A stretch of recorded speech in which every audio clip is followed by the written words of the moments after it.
technically in our division.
Alright, ladies and gentlemen, this is Matt Cannizzaro live at the USBC Open Championships. This is our final, our 20th and final live stream broadcast from the Baton Rouge River Center this year, and it's sure to be a good one. 2011 USBC Queens champion Missy now Missy Parkin, is here to try her hand at the USBC Open Championship. She is coming off a huge week in Reno, where she finished second to Kelly Kulik at the Bowling's US Women's Open. So sit tight, here we are underway. This is game number 1 of doubles. And we'll be with you for 6 games today. 3 games of doubles, 3 games of singles. So sit back and enjoy the final broadcast of 2012.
All right, folks, we are 3 frames in here. Again, our final broadcast of the 2012 USBC Open Championships. I am getting settled in here, as I'm sure you are as well, grabbing your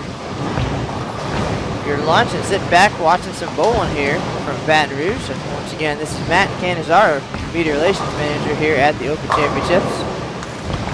Live from behind lanes 27 and 28 here at the Baton Rouge River Center. We're here to watch 2011 USBC Queens champion Missy Parkin. While we have a second, we'll take a look up at the scoreboard. Here's who we're watching today. On lane 27, it's Drew Parkin, that is Missy's husband. And he's bowling doubles with Frank Bellender, Missy's father, and the world famous coach. And Missy's doubles partner, Ryan Norton, who at this point, we're guessing, the brother of PBA star, former Team USA member Scott Norton. Scott's mother, Virginia Norton, the USBC Hall of Famer, is one pair to the right. So, a lot of familiar names here. And a great shot from Missy.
As it stands right now, folks, I am flying solo up in the booth today. This live stream season is going to end just how it began. The sweet voice of Matt Canizaro in the booth, and Emil not able to make it this morning. He will be here later today, and he is out also getting ready to compete in the Open Championships this week. He's had nearly 150 days to prepare, so I expect big things out of Mr. Williams, who will compete on July 5th and 6th. Of course, this event will end its 151-day run on July 10th. So we kick things off February 11th, and it's been a pretty exciting couple of months here in Baton Rouge. Glad to be back. Last time we were here was 2005. We've had a lot of great, exciting moments this year. You can find the recap for every one of them on bowl.com. Just go to the Open Championships page and search all the great news.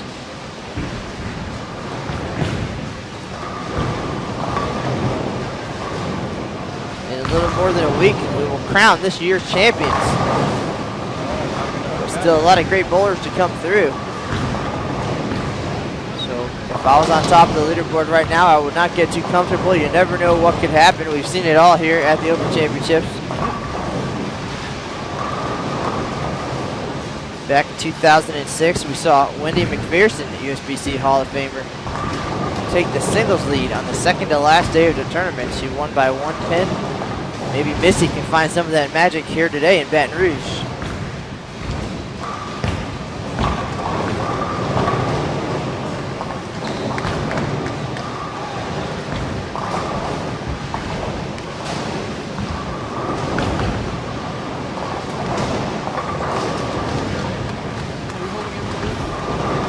Missy had a decent start in team yesterday.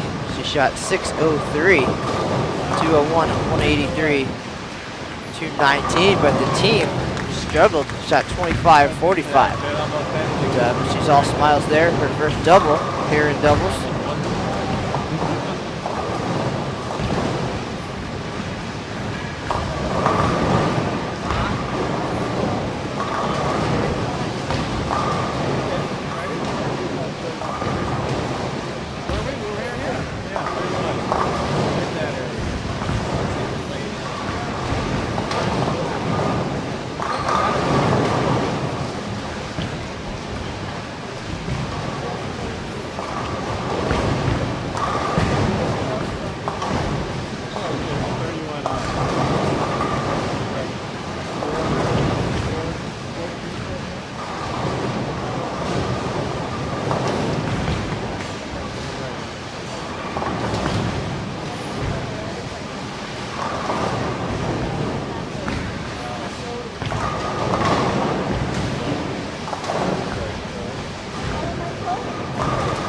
Parkin has been all over the United States, coast to coast this week.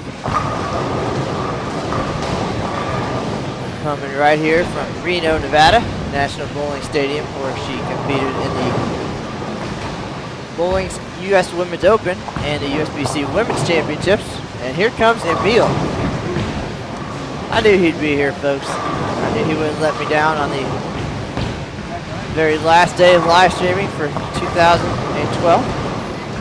Anyway, Missy Parkin, straight here from Reno. She had a fantastic week out there.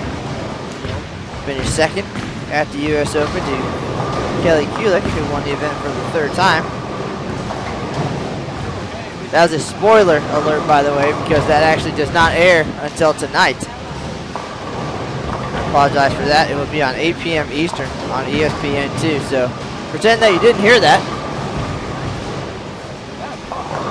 If you didn't already know what the results were. Regardless, it will be an exciting show, I can tell you that much. You're certainly in for a treat. Lucas Wiseman was on hand, reporting live on Twitter as the action unfolded. But it's one of those events you have to see it to believe it. So tune in tonight, 8 p.m. Eastern, ESPN2. Watch Kelly Kulick, Missy Parkin, Shannon O'Keefe, Stephanie Nation, and Linda Barnes get it done under the arch in Reno. But right now, we're going to watch Missy Parkin get it done here under the bright lights of the Baton Rouge River Center. We're through 6 frames here in game number 1. Let's take a look at the scoreboard so far. Missy clean.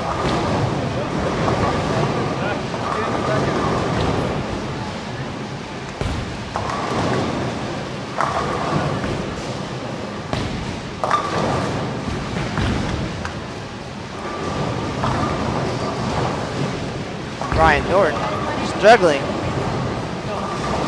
with some spares here in game 1.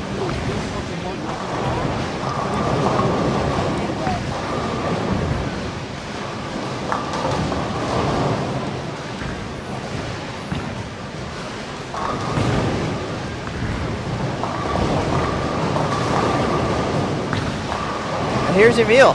I was just saying, it looks like this live stream season is going to end the way that it began, with me up here by myself, and I don't know why I ever doubted you that you would not show up and join us here, despite being just a few hours after you left for the night. But here you are. What's going on? I'm doing all right this morning, sir. How are you? I'm all right. I was sharing with the world that you are mentally preparing for your turn at the Open Championships. And I'm sure by now everybody knows that you work some late hours here. We've talked about that. You're the night guy. I am the day guy. And no doubt you were here till 3 o'clock last night. Here you are bright and early to get it done here again. That's dedication. Yeah, I would have been there probably a little earlier, but that old alarm just didn't go off this morning. Well, I know you were probably far away dreaming about success, about your turn, your glory at the Open Championships. I know your teammates probably on their way to town. Very talented teammates. And of course, you're no slouch yourself, but I know you've been practicing, working on some equipment, trying to get the swing right. And I'm sure that you're dreaming of the day that we can sit down and have our interview upstairs, and you're on the other side of the desk. You know what? That would be a great day. I'm looking forward to that day. I'm not going to put a date on it because you just can't put dates on things like that. Just kind of let them happen, especially at an event like this. But nonetheless, I look forward to a day where I'll fill out my own questionnaire and maybe even an honor score application. And then I would have to force Matt to write about me. And I'm sure that would make him feel all warm and whatnot inside, get giddy. And the same thing goes for him, as I'm sure you'd like to perhaps one day fill out your own questionnaire as well. Well, to be honest with you, I filled out the questionnaire about 3 years ago. And obviously haven't had a reason to break that out, but nonetheless, it's on file. So when that day does come, we'll just change the date, change a couple numbers, and we're ready to go. And speaking of changing a couple of numbers, I've been tripping over myself for the last 15 minutes here. At the last minute, after we were set up here, Missy's pair got moved, so we had some last minute movement here, getting set up, and I started the entire broadcast by talking about the fact that Missy just came from Reno, and without a spoiler alert, so everybody at home could cover their ears, I divulged the results of what happened out there in Reno. So one, I already feel bad about that, and number two, right after that, I realized I don't even know what day it is. And the broadcast is on Tuesday, July 3rd at 8 p.m. Eastern on ESPN2. And I was already saying that it was tonight. I'm getting ahead of myself. Today is Monday. Today is Monday. That means one more day of practice and preparation for you and your teammates. But for everybody listening, my apologies. Again, we're just getting situated here. It's only our 20th broadcast of the year and 80th of all time or whatever. So we'll get the hang of this eventually. But today is Monday. Tomorrow night, 8 p.m. Eastern, the broadcast of the U.S. Open from Live Under the Arch. Or live. It was live when they taped it. I'm not having a good day here. All right. Well, so, okay. Take over. The moral of the story is tomorrow night, July 3rd, 8 p.m. Eastern, the U.S. Women's Open, bowling's U.S. Women's Open taped television show right there. It'll be on your television screen. You can see all the action. You can see the site, the showcase of what a wonderful sporting game that we play. So, give the ladies an opportunity to shine on an even bigger stage.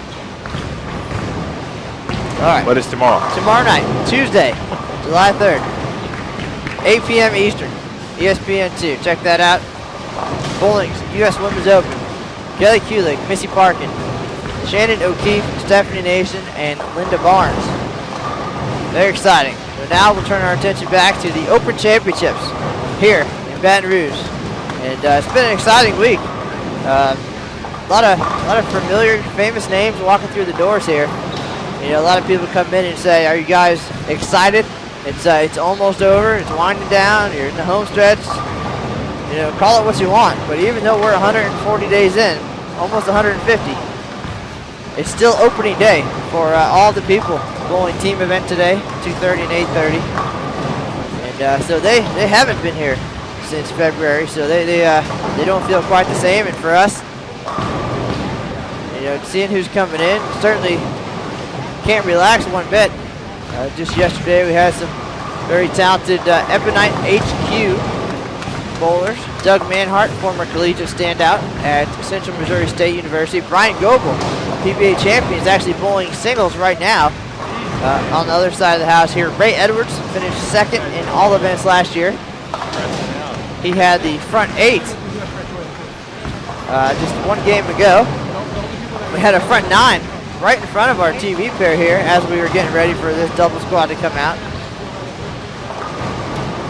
I understand that Dave Watka is on his way to town today. Obviously, Missy Parkin getting some attention as well. And, a lot of great bowlers yet to come in, so we're definitely on our toes. Had a couple close calls this morning. Mark Scroggins, there's a couple pairs to our right. The superstar PBA regional champion, brother of Mike Scroggins, twin brother. So you definitely staying on our toes and making sure we don't miss anything here. And Emil, not to make you nervous or anything, of course you guys are loaded with big names. Collegiate champions back. No, we're not. Collegiate champions back in 2005. We're just regular guys just out there bowling. Some members of the group teamed up this year to shoot the highest 5-person team game in history. So certainly the potential is there. Don't want to cut you guys short either.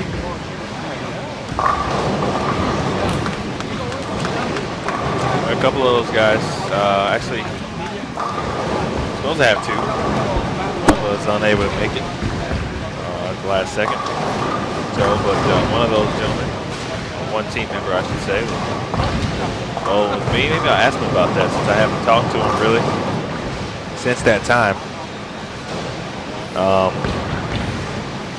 Talked to him on the phone and, you know, gave him a congratulatory text and things of that nature, but I haven't talked to him face to face about what that moment was like. I'm actually intrigued to hear what they have to say about that. But you know, we're just looking to go out and have some fun, perhaps shoot a decent score. You know, we kind of do what everybody else tries to do. Well, speaking of scores, we're in the 10th frame. Here's a look at what we've got so far. Not to cut you off, we'll certainly That's okay. Talk plenty about your strategy and your plans and your preparation here. But here's the 10th frame here. Drew Parkin having a rough start, 147. Frank Bellander, the superstar, world famous coach and father of Missy Parkin, finishing up here. Ryan Norton, 171, and Missy now stepping up into 10th frame, possible 217 here after shooting 6-0-3 yesterday in the team event. So there's 4 in a row for Mr. Bellander. Missy's going to step up here on the left lane.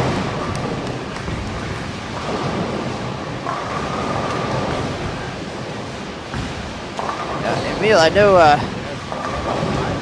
we've seen a lot of bowlers come through here since day one. A lot of great bowlers, a lot of unknowns.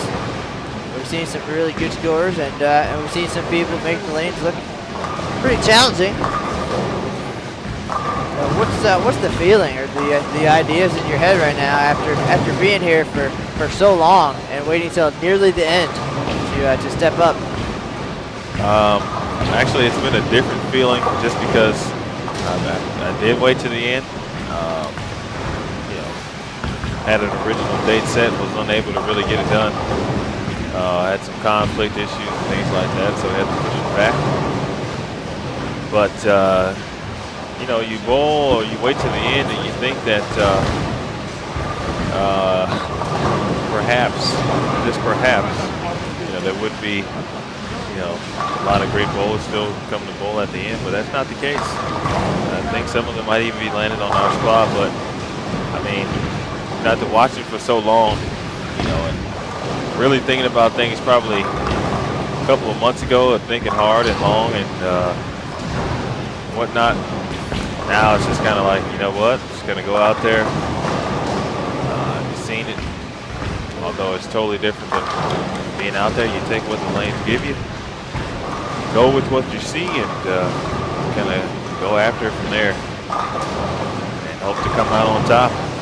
Well, we've had the opportunity to broadcast and showcase some of the best bowlers in the world. Now we're watching one of the top women on the entire planet, and I imagine that you might be taking some notes here, trying to figure some last minute things out as we see Missy with 207 in game number 1.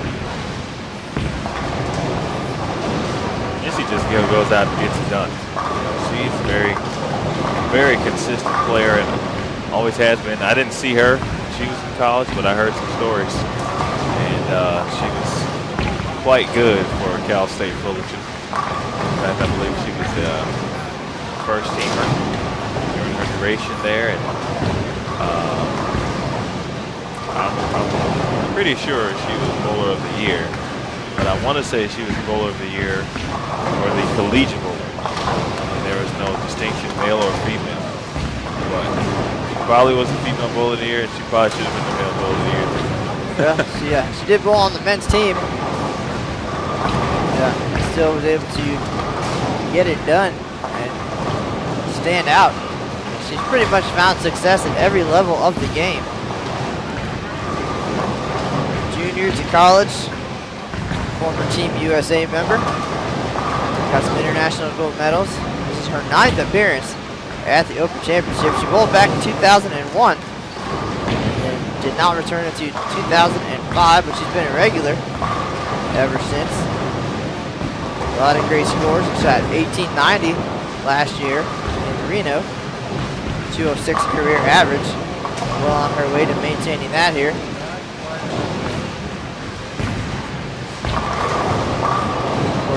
2011 Queens title in Syracuse. I was on hand for that. After a tough Queens appearance the year before, where a 7-10 cost her shot at her title then, but she certainly made up for it 1 year later. And it's pretty awesome when that can happen. That's the ultimate redemption right there. It's you know, you have a tough break,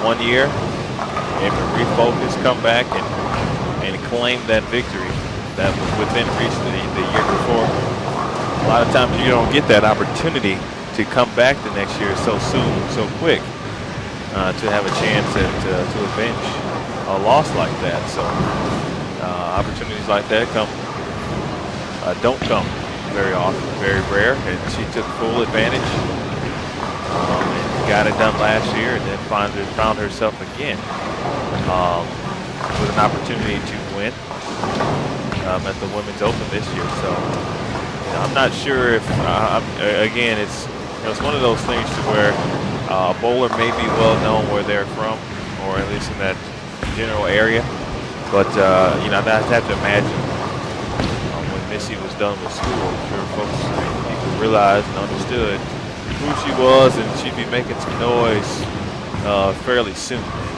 You know, a couple years ago, everybody started to hear the name and realize who it was. And then the last couple of years, she's been there and she's on bowling. So congratulations to her. She deserves it. Very good player, of course. No question about that.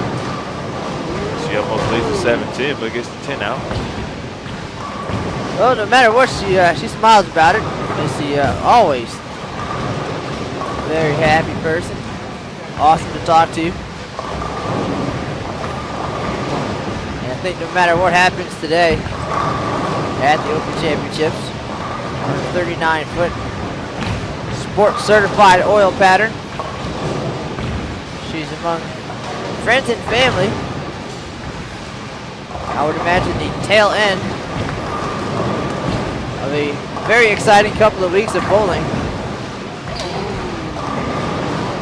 And a rare miss, of course. But that will not be the only time you'll see Missy. You have a chance to see her here now, of course. Tomorrow, as we stated earlier, on the Bowling U.S. Women's Open broadcast, ESPN2 at 8 o'clock. You'll also be able to see her, I believe, a couple of days after that, the first renditions and showings of the PBA Summer Shootout. She is a member of the 900 Global team, so Missy will be on television, on ESPN quite a bit here in the next month.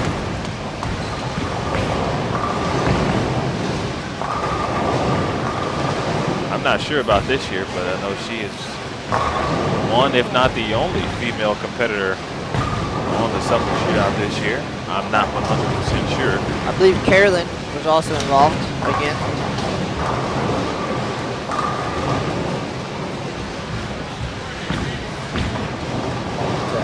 A lot of TV time. Some TV time here, the 20th and final live stream broadcast of the 2012 USBC Open Championships. Matt Canizaro and Emil Williams Jr. 20, wow. That's a lot. Feels like we just got started. Big number. I think a couple of years ago, the setup was a lot different. We've certainly upgraded. I believe we've also, this is arguable, I'm sure, out there, stepped up our game as well. Missy Parkin, great shot there coming off the open frame.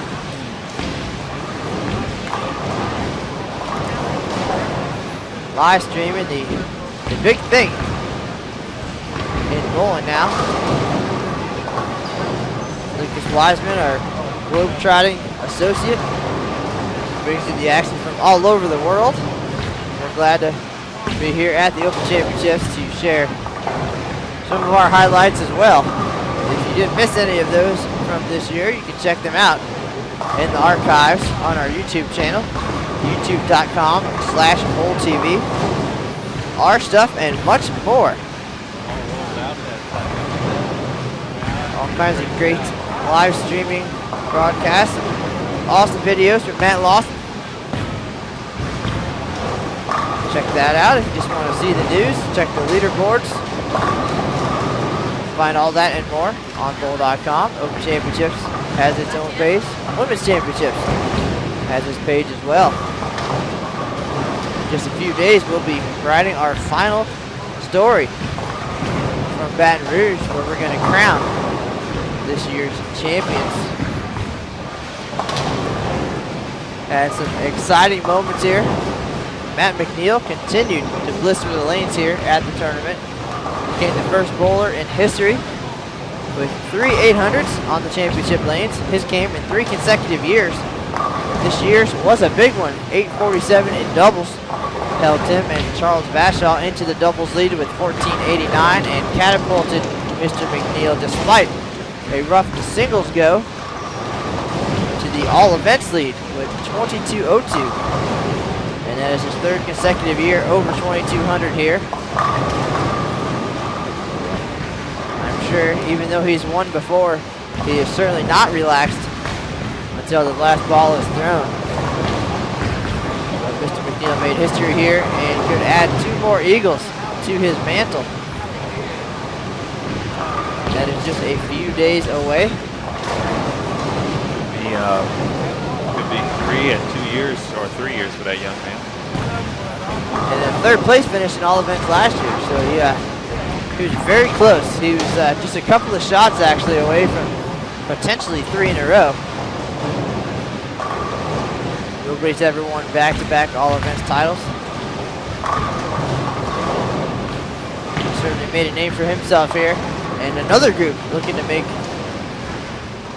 history at the tournament this year, some youngsters from La Crosse, Wisconsin. Most of them fresh out of college, if not still in school. They bowl together all the time, practice together.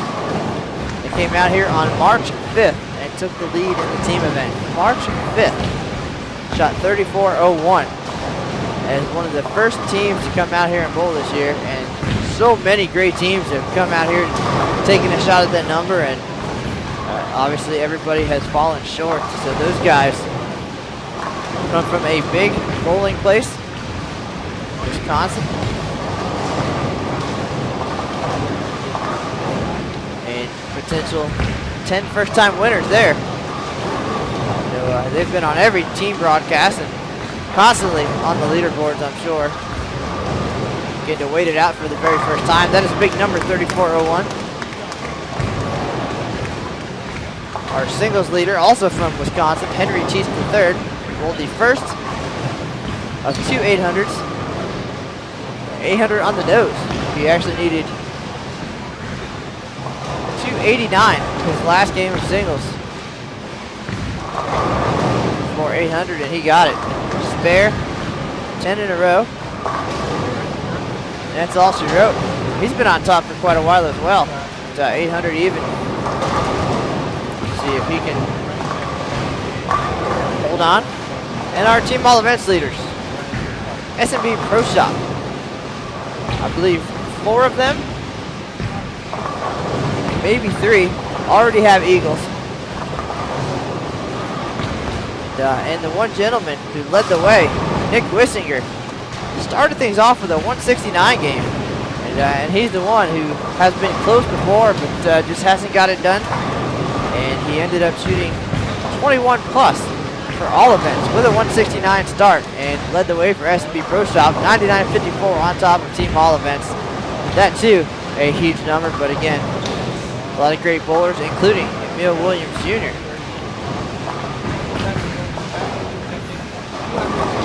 Yet to bowl, so we will see. I have interviewed a leader on the final squad of the tournament back in 2008. And we've had some folks take the lead on day 1 and take home some titles, so anything can happen. But here we are halfway through game number 2 of doubles. 2011 Queens champ Missy Parkin. There's a look at the scoreboard.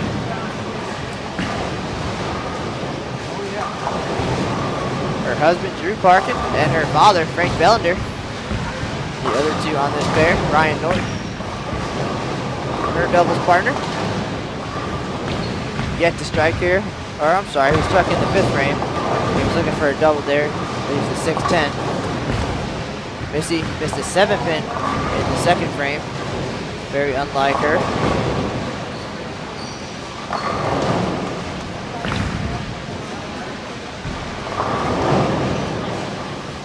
This is the doubles event, singles to follow here at the Baton Rouge River Center.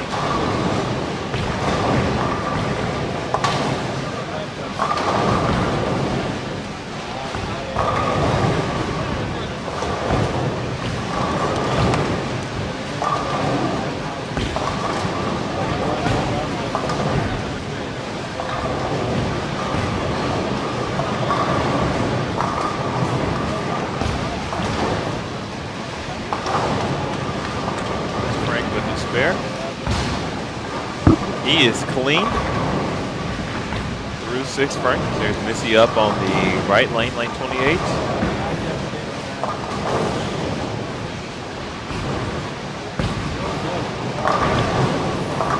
The wrap 10. Second wrap 10 on that lane since the ball changed. Looks like a little bit shinier. Definitely reads the spot down lane and makes a turn. 2 consecutive ringing 10s on the right lane. Missy Parkin.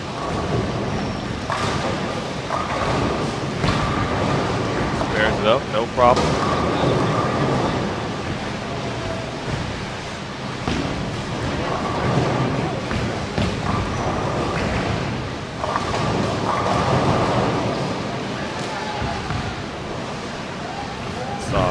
Back-to-back 4-9s on the right lane. 25 to 26. A good shot from Ryan Norton as he gets all 10 out. Parkin way left. Pretty much on 27. Wide right. Drew struggling here. Yet to strike here in game 2. Started with 147. Missy showing how it's done. I bet you he's okay with that. I think so, probably, yeah. Drew, as I understand, a baseball standout. Missy, the bowler in the family, and again, he's probably okay with that. She goes high, leaves the 3-6-10.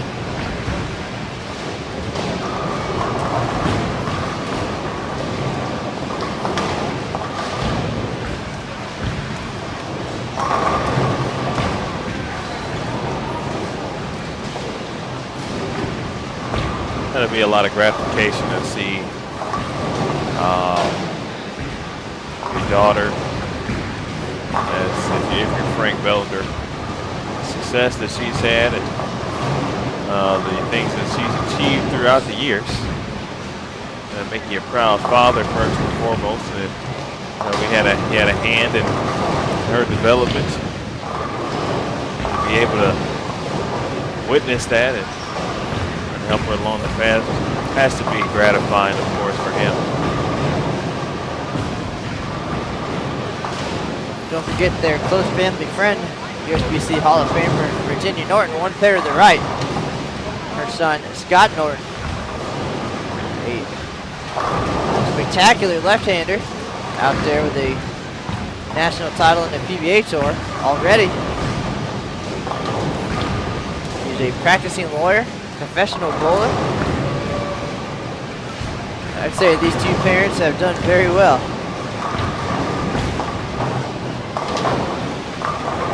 If I'm not mistaken, I think back in the day at the national team match games college tournament in St. Louis, something average like a 261 or something crazy like that. I think so. That's how it used to be back in the old days, back when you were just a kid. The conditions at that event were known to be incredibly high scoring. And it was not unusual for it to take 250 to make the all-tournament team in St. Louis. Signs have changed a little bit in sport bowling, the new standard. Just like here at the USBC Open Championships, the ratio of oil 3-to-1 or less. Here it's closer to 2-to-1. Whereas on your typical lead shot might be 10 or 15-to-1.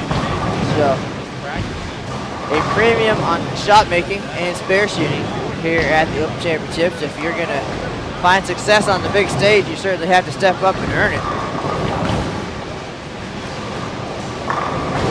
And there's a question in the chat room. Does anybody know what lanes Mark Scroggins, Les Sykes, and Ray Edwards are bowling on? Well, Ray Edwards and Mark Scroggins are done and gone. Ray Edwards bowled well in singles. Scroggins struggled both days. And Les Sykes will actually be with us tonight. Emil will be here to welcome Les into the 60-year club. He'll be the 16th bowler in tournament history to celebrate 60 years of tournament participation. He's a Hall of Famer, 6-time champion, and a member of the 100,000 Pin Club. We'll have a visit with Mr. Sykes tonight and a recap on bowl.com sometime tomorrow, so check that out. Tomorrow will be an exciting day, big news there. And of course, as we mentioned earlier, the televised finals of bowling's US Women's Open tomorrow night, Tuesday, July 3rd, 8 p.m. Eastern, ESPN 2. Check that out.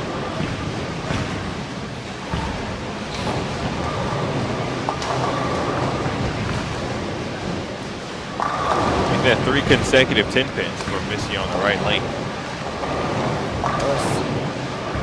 Let's take a look. Up top. There's 2 strikes here. Game 2 of double started with 207.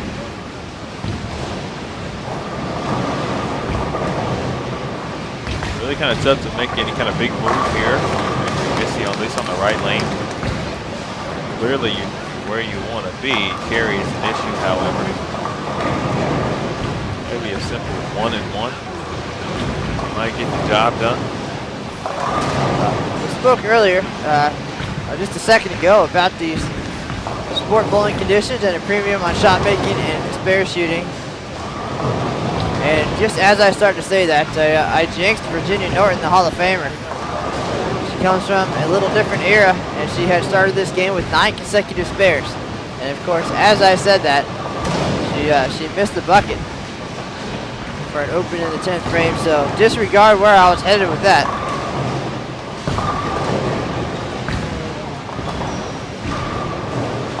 It's a 4-9 for Missy, but the 4 goes out, so she has the 9 pin to deal with. Saw Virginia a little bit on our live stream airwaves during the Women's Open. Still out, get it done. Another great ambassador of the sport, and done a lot of great things for the sport as a whole, especially in the on the West Coast.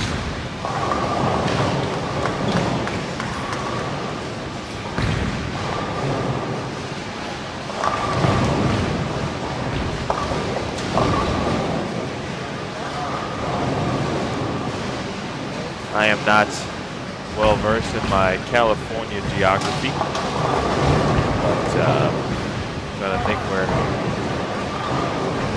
Fullerton is relative to northern and southern California,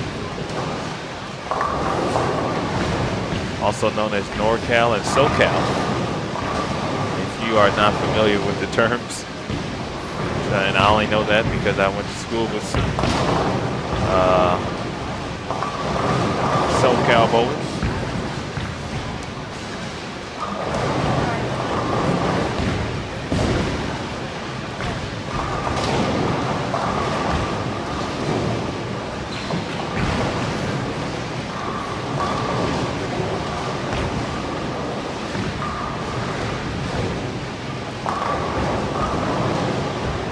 Parkin having a rough go at it here, finishing with 126.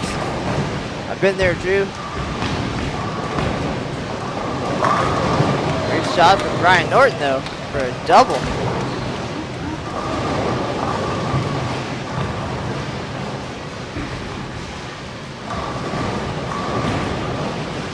This is the third squad of the day. Lanes were oiled before 7 a.m. squad began. We had a 9:20 doubles and singles, and now 11:40. This will be the final week with this schedule as we head into 2013. We're headed back to the National Bowling Stadium in Reno. Brand new schedule.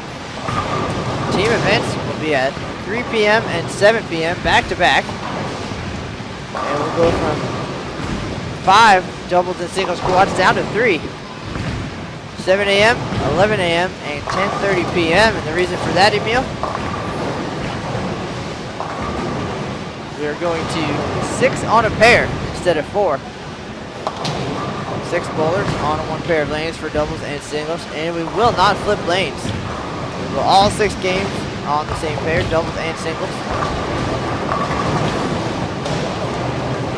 So, looking forward to just some exciting changes ahead for the Open Championships. If you haven't registered, you can do so on bowl.com. Go to the Open Championships page, find the Register Now tab, and it'll walk you right through it step by step. Some other excitement for next year, the USBC Women's Championships, for the first time in history, will be held in the same host city at the same time. They'll be across town at the Reno Sparks Convention Center. I believe 44 lanes will be constructed inside that venue that once hosted the Open Championships, actually 3 times, 1977, 1984, and 1990. So that venue is familiar with bowling, the women, right across town. A great opportunity to bowl both events in one trip. Families will be able to travel together, and that opens the door for all kinds of other side events and opportunities. So look forward to seeing everybody out there in Reno next year. Missy Parkin's going to the bag, it looks like.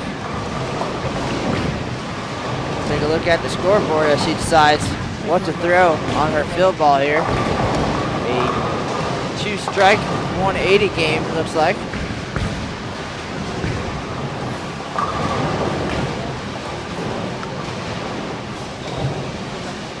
Her partner Brian Norton, 192.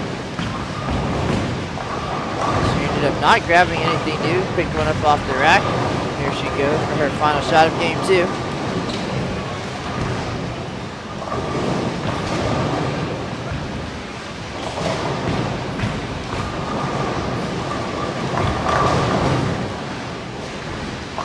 All 10 go down. She shakes her head. Missy, 207, 182. Yesterday, 603 in the team event, and they struggled 25-45, their team score. That is not going to be a casher, but if you're wondering what it's going to take to get some prize money here, we just put up the latest loaded cash numbers on the Open Championships page yesterday.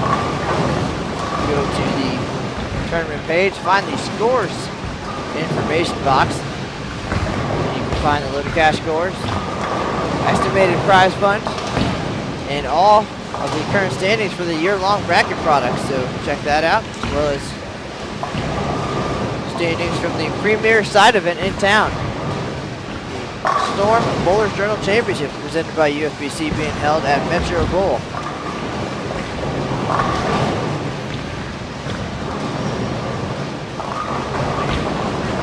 So Emil with the family and all the friends coming to town, the teammates. You guys bowl the 5th and 6th. Any plans of heading over to Metro for the BJ? Well,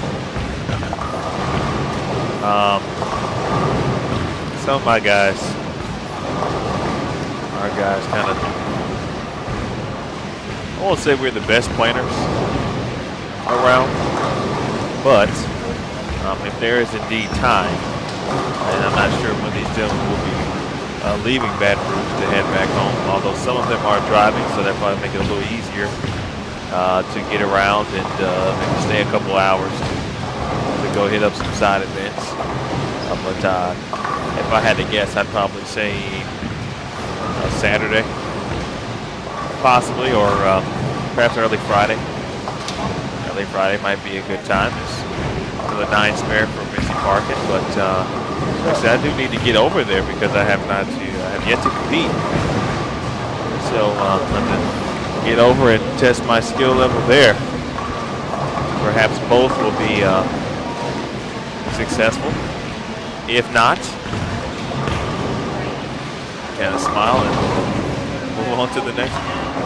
Well, for those of us who might want to tune in on the webcams, or any of us who work for USBC, I might want to bust out the live stream gear to catch the action.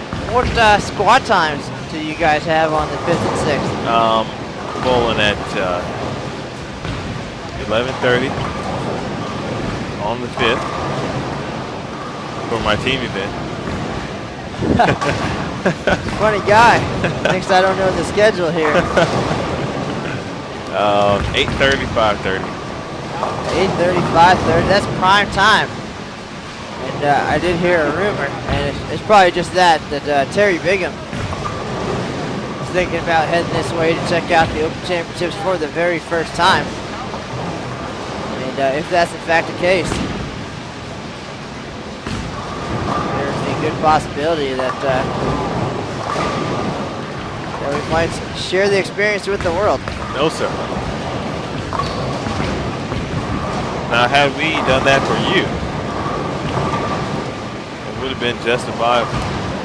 See, that's why I didn't teach you 100% of what you need to know to be able to do it until afterwards. Okay. So you could have gotten most of the way there. Well, and you even had a Hall of Famer on your team. And I'm very grateful for that, Kim Terrell Kearney. The only reason, her and Jeff Jensen, a member of the lifetime average list here, the only 2 reasons I think that I will be getting any prize money back this year. So luckily the world didn't have to see that. My thoughts exactly. That's kind of how I'm thinking. So, I mean, if necessary, man, I'll go ahead and send some stuff back. There's a strike from Missy.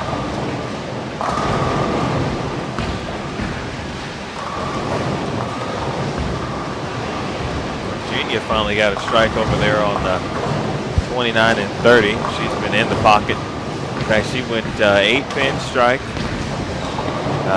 7-pin, now a 4-pin. For Virginia Norton. Virginia Norton's thrown a few strikes in her career. That's how you get in the Hall of Fame.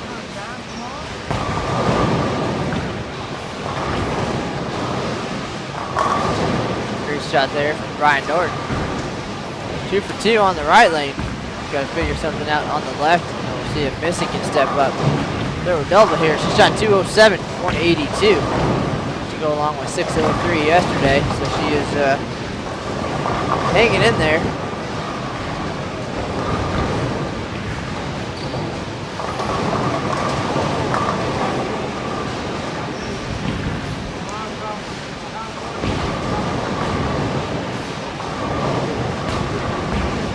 Bill, maybe we could talk to the tournament management and get a special exception for you to document your 2012 Open Championships experience on Twitter. How about that? How about a frame-by-frame analysis of your performance? That actually is not a bad idea, to be honest. I'm usually more of a don't want to do anything else but focus on bowling type of guy. But I'm trying to gear myself towards more of the learn how to have fun while you're bowling kind of guy. See, that's where we're completely opposite too, because the last thing I want to focus on while I'm bowling is the actual bowling, because if I do that, it's a disaster. Please distract me. Give me anything else to do or think about. I've gotten away from the fun elements of the sport, which is something that you're supposed to be having. And whether you're bowling good or not, now of course, if you're bowling well, then it's fun. Usually, if you're not, then it's not that great. But you have to be able to find the secure and the great moments, even when things aren't going well, which makes it fun. That's part of the Open Championships, because I'll be around some people that I haven't seen in about a year. So it always makes things great as well. So that is a good idea. But of course, you don't allow electronic devices during competition, especially in the settee area. As a staff member, trying to uphold the law. Well, that's true. We don't want to break any rules, give you some special treatment. So you're probably right. It would be a lot easier just to turn on the cameras and broadcast it to the world. Yeah, probably. So we'll see. We'll leave that one up to Terry Bigham. He walks in the door. Missy Parkin, however, getting lined up here. That's 3 in a row for her. 3-bagger here early in game 3. There it is. A lot of high fives there. Certainly having a good time.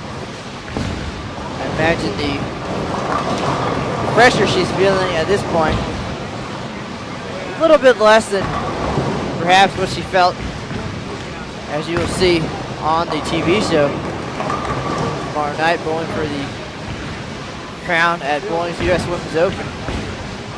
A little different environment, but unique nonetheless. The high ceilings, the bright lights. We are in the Baton Rouge River Center, Baton Rouge, Louisiana. Our second visit here. 48 lanes constructed inside this convention hall in the world's largest mobile scoreboard. Big and bright, hanging over the lanes.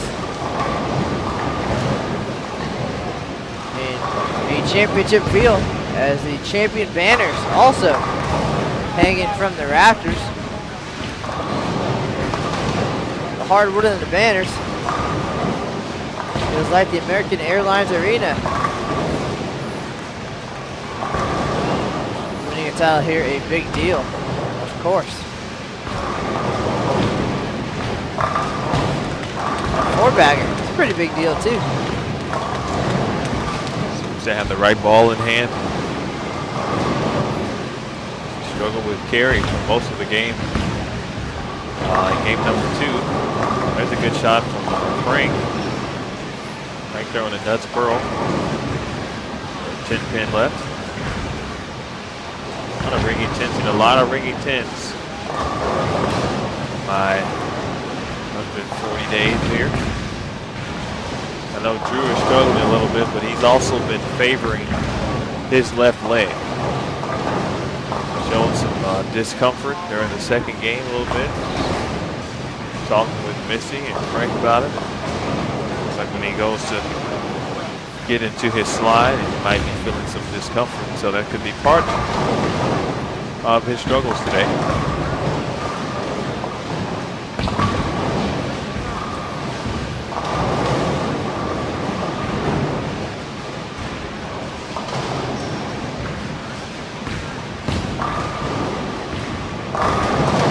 Chatter in the chat room about the lane condition here at the 2012 Open Championships.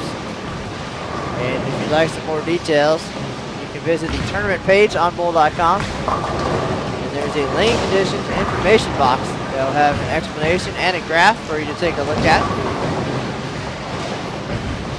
If you want to take the extra initiative, you can go to our YouTube channel, youtube.com/BowlTV, and we had a 2012 Open Championship kickoff show where we unveiled the pattern just before the tournament began with some expert analysis explaining the pattern and possibly how to get it done here in 2012, so you can find all that great information, and that will answer a lot of questions.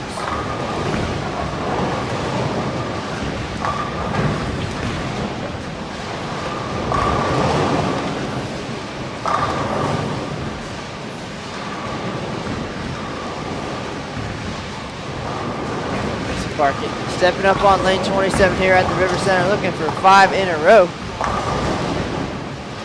207, 182 start.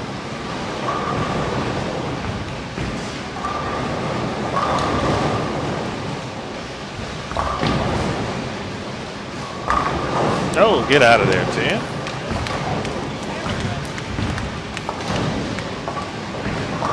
Get out of there, Tin Pin.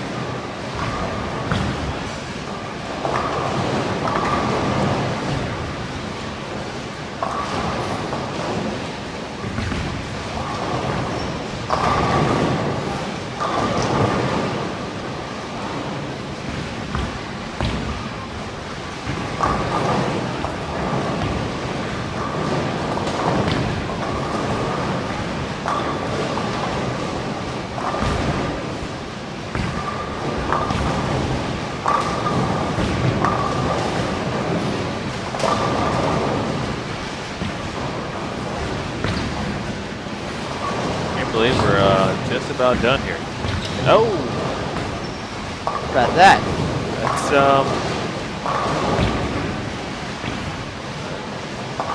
might be a round right there. Line around waters.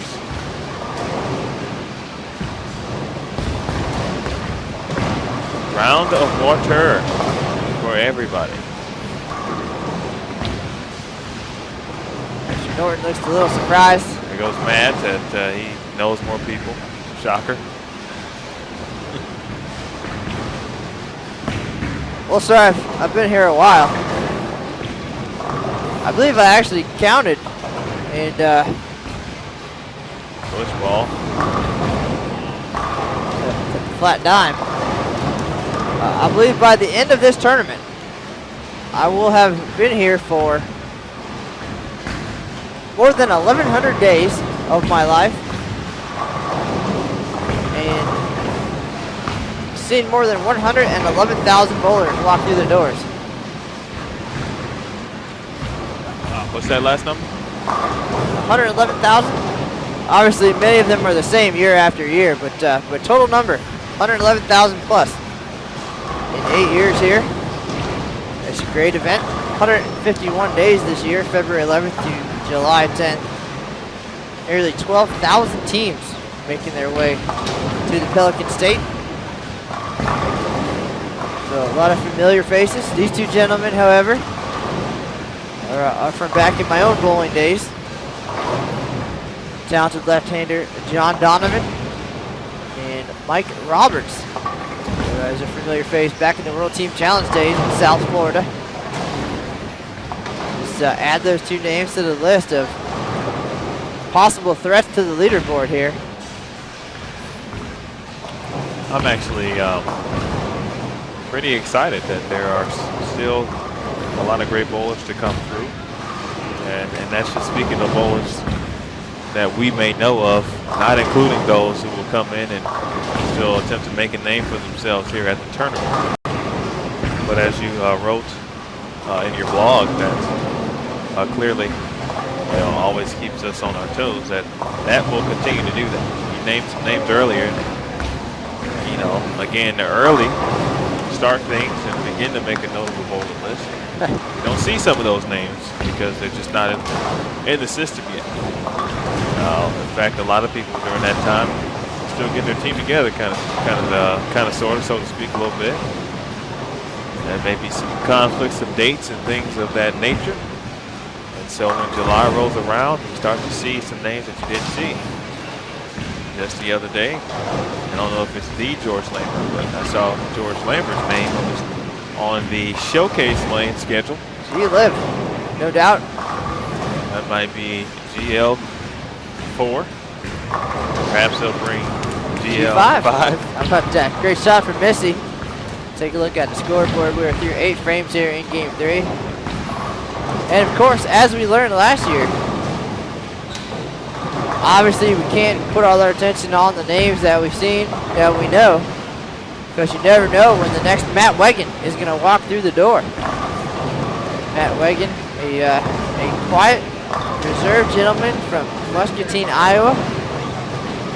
Never heard of him, never met him, never saw him.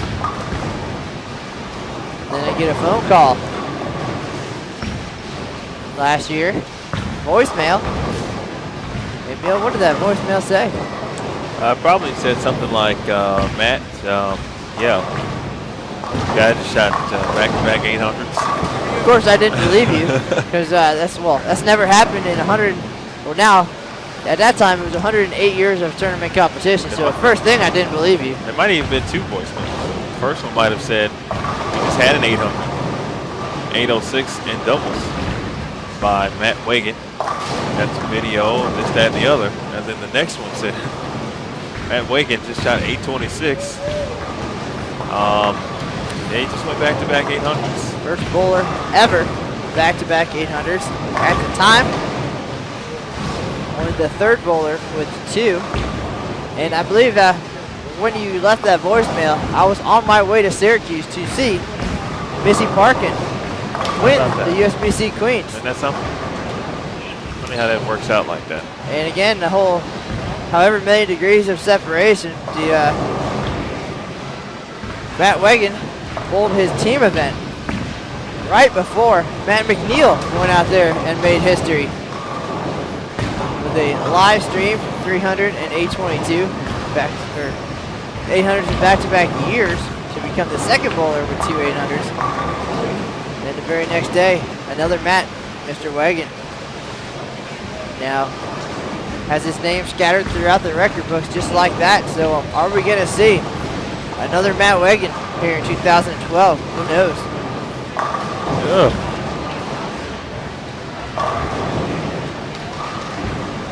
Well, she has hit the pocket this afternoon here for him. The right lane has not been kind. A lot of 10 pins left on the right lane. It doesn't matter which bowling ball she's using. That was a good shot on the left lane by Frank as well.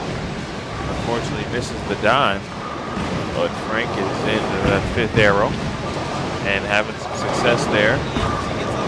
Unfortunately missed that single pin on the 9th Frank.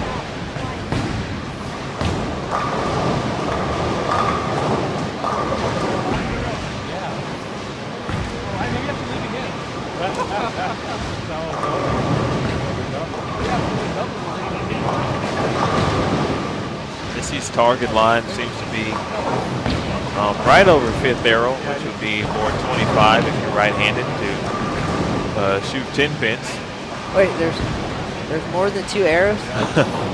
Yes, notice I said for if you're right-handed. And so if you're ever having some trouble, now there's a lot of different spare philosophies out there, and of course everybody's different, but seems to be a pretty good line there. Maybe you want to draw a diagonal parallel line, from 10 pin, or perhaps 20, 25. A lot of people use 20. Inner arrow as a targeting standpoint for 10 pins, right side spares, and adjust accordingly. Missy seems to be at 25 and very consistent at it. He's hit it every time and has made that spare every time. One of the subtle but very key nuances to the sport, how you are a successful bowler. Spare shooting. And if you're not a successful spare shooter, you're probably not going to be a successful bowler. Probably not. That's one way to land yourself up here in the live stream booth, or instead of being out there bowling, you're the one writing about it. 5th arrow for Frank. Of course, I'm talking about myself, not you. Oh, well. Mr. Collegiate Champion. No. I was on my game during those days. A lot of great athletes eventually step away from the games where they found success and put on a headset. That's what I did. I said, you know what? I'm just going to let everybody have it. Not even going to give these individuals. I want them to have the success. I just want to step aside and, I'm just playing. That is a joke, ladies and gentlemen. Of course, I'd like to do both. Who says you can't be successful both on and off the field? How about that?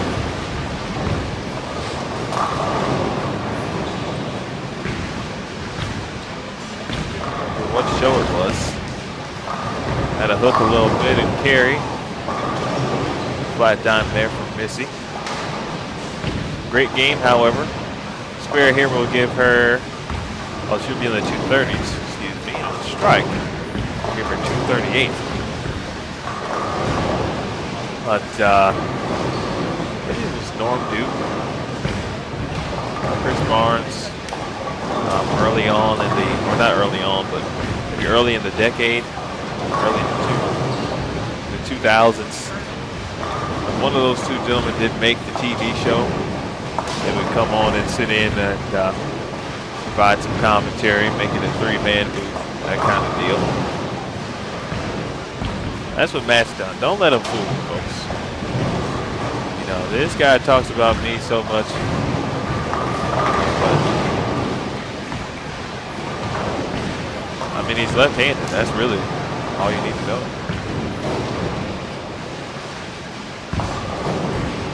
I told putting too much pressure on oneself is one of those things that we do a lot of. Missy Parkin might do that, but she's able to execute most of the time, I'm sure. Pressure there, she gets it done. 238, 1164. That's a casher, no doubt. Here's the 2012 Open Championships. We'll keep our eye on that for just a couple minutes here. I'm going to move this camera if I can. We're going one pair to the left for singles.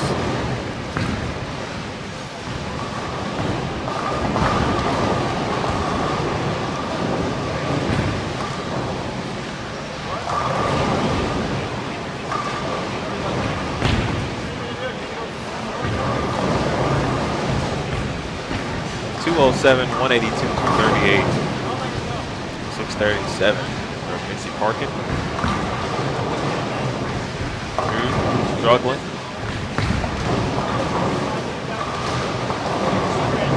408 on that pair, 541 for Frank Bellender, and 537 for Ryan Norton.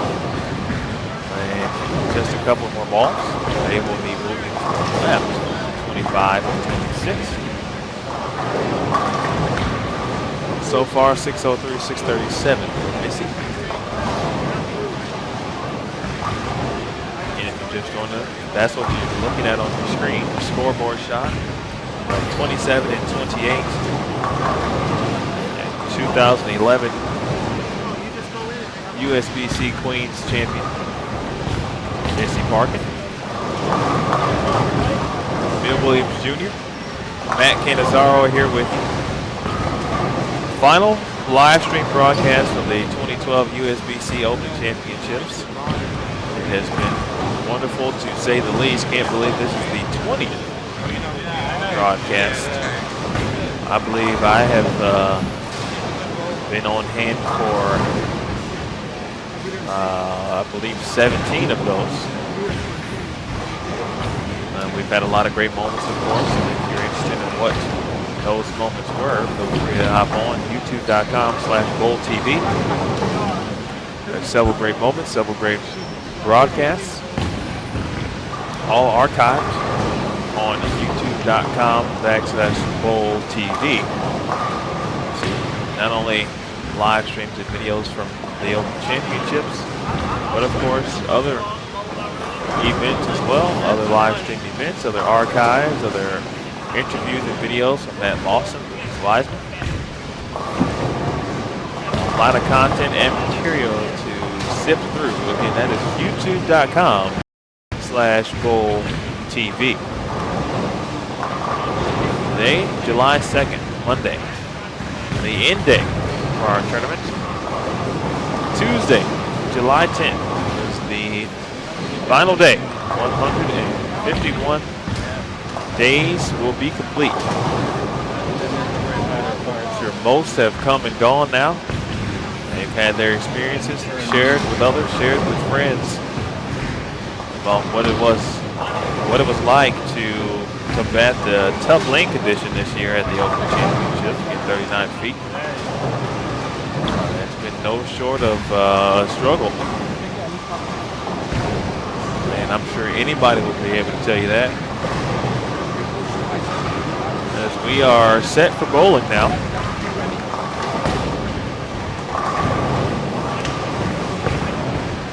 On 25 and 26, and as Drew Parkin starts things off with a strike.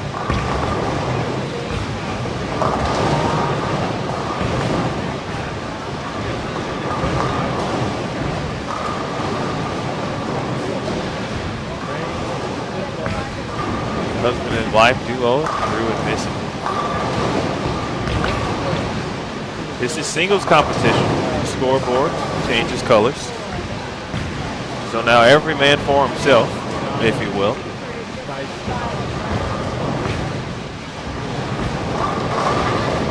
And now, that's back-to-back strikes for Parkin and Bellender up top. Brian Norton, 3-6-10.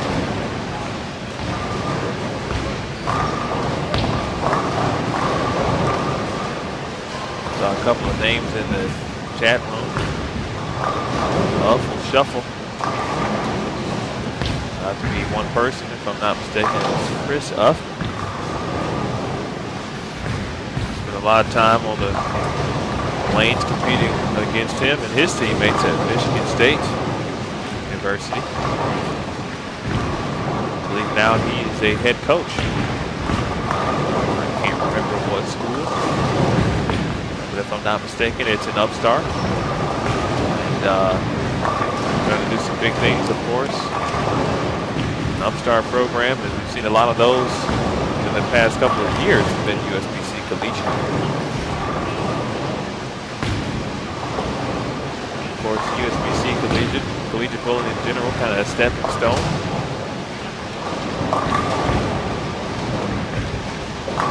to the next level, whether it be the professional ranks or high stakes amateur bowling.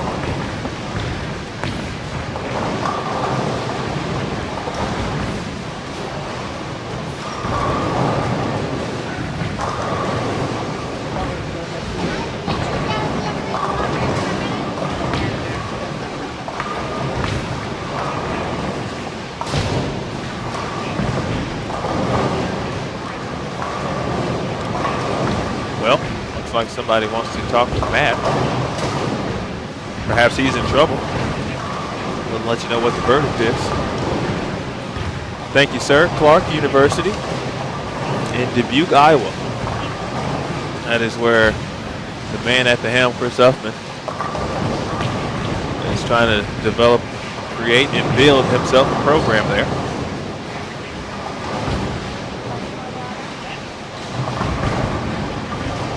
Had a teammate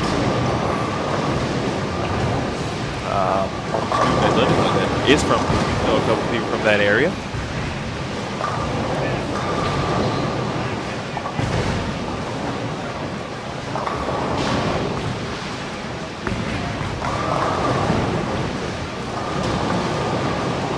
Well, 3-6 now on the left lane for Missy Parkin.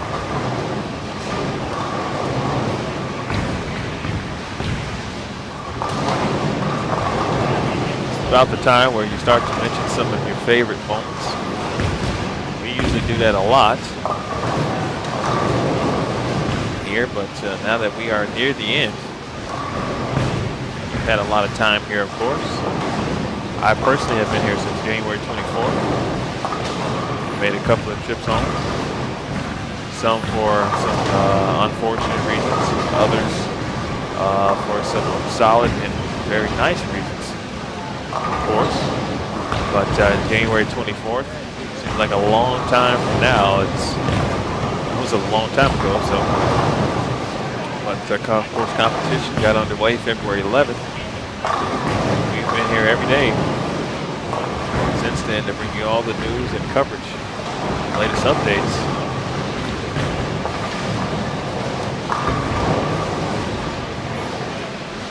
It's been our pleasure to bring you the news from an outstanding event, and especially to bring you the live stream. Definitely enjoy doing that, and we enjoy that you enjoy. So we continue to do it. how it works. Supply and demand. You wanted it, we gave it to you. 7 tomorrow, right? 7 out there for Missy Parkin. Again, he's had a tough go. Not sure if his left leg is providing him some discomfort.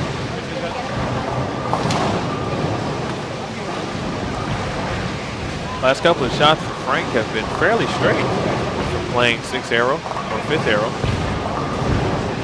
I'm trying to stay behind it a little bit and see what he does here. Loose left a little bit, but now still over under and gets them all to go. Well, that just happened. Appreciate that, Mr. Upton.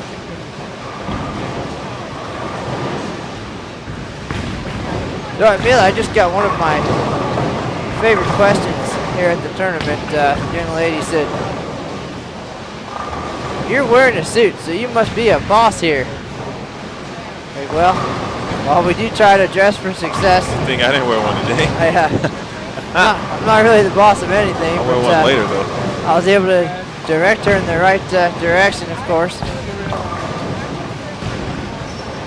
Someday I'll be the boss of something. Not even the boss in their own department. That's what the word on the street is. I'm just here to keep an eye on things, because obviously you can't be here all the time. I know, right? I just want to do good work for you, sir. And boy, have you been doing a good job. It's been quite remarkable. You couldn't ask for better help, I'm telling you folks. I don't know what I would do without him. We do have a good time here. In fact, I consulted with Aaron Smith, our colleague over at the USBC Championships, and we've decided that we have taken over departments, and Matt, not only does he work for me, but he works for Aaron as well. So, but you can still direct all your questions and concerns to Matt Cannizzaro and blow his phone up. Send him an email or two. That's the first characteristic of a great manager, is being able to delegate. So thank you. You're welcome.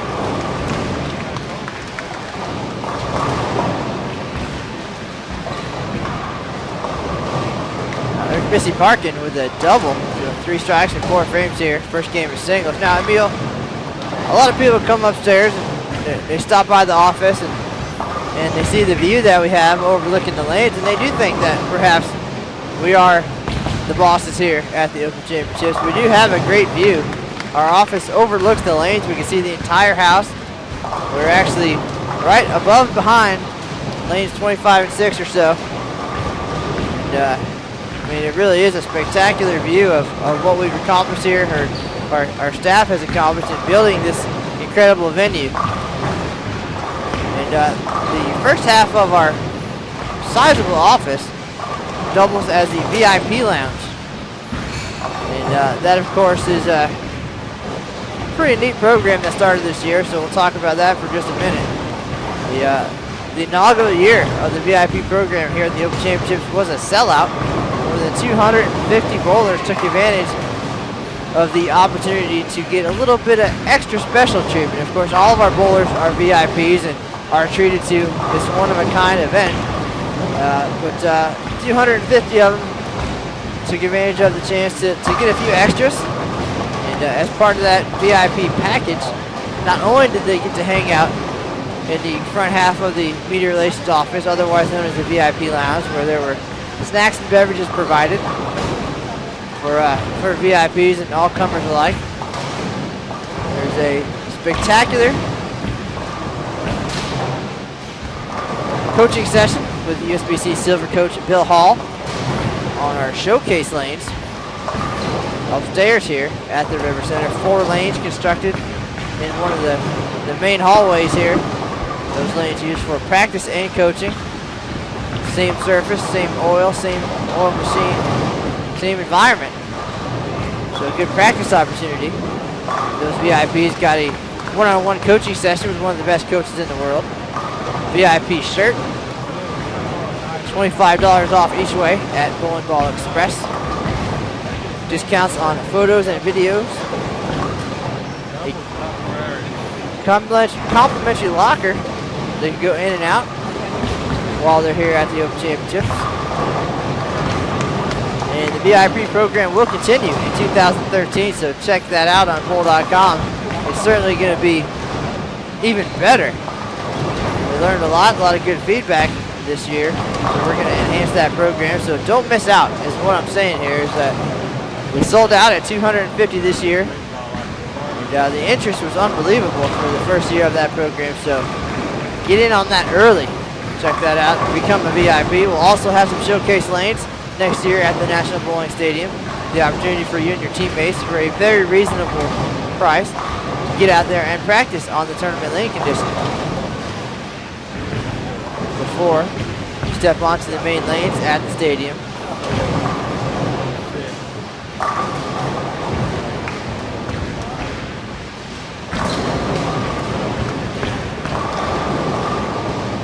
Even though the Open Championships has been very similar for the last 109 years, there's always something new to enjoy. It is the world's largest participatory sporting event, but certainly not the exact same experience every year. We do our best to stay on top of the latest technology, and we do accept bowler feedback as we move forward each year and make this tournament even better than the year before. Now Missy Parkin trying to make this shot even better than the shot before. She's working on a 3-bagger. The 10 pin does not cooperate again, so she's been in the pocket for the last 2 games. Nothing but strikes and 10 pins. Watching her has kind of reminded me of a live stream we did a couple of weeks ago. A very talented team of young ladies. 10. Bowls right there on 1 and 2. Carolyn going Valor, Carolyn Kathy going Lizzie. Leslie Bone was out there. Rocio Restrepo was out there. Tennille Milligan was out there. Kendra Gaines. Kendra Gaines was out there. Gina Darashevsky. Gina was Wendy out McPherson. there. Wendy Mack. It's quite a crew. Missing a couple others, but I mean, they obliterated the pocket. Their pocket percentage had to be 90%. And in particular, Kathy Dorn-Lizzie, who had a great week, if I'm not mistaken, at the U.S. Women's Open. But boy, she could not get the 10 out to save her life, and a couple other ladies had the same issue. Speaking of pin carry, had an interesting conversation with a gentleman yesterday, and I schooled him a little bit on something that most people may not know. Is that while we're here at the Open Championships, and great shot there from Missy, trips to 4. At the Open Championships, these lanes are brand new when we start, and they get about 3 years worth of play. If you're just a traditional bowling center out there, open up 3 years worth of play is what takes place here at the Open Championships.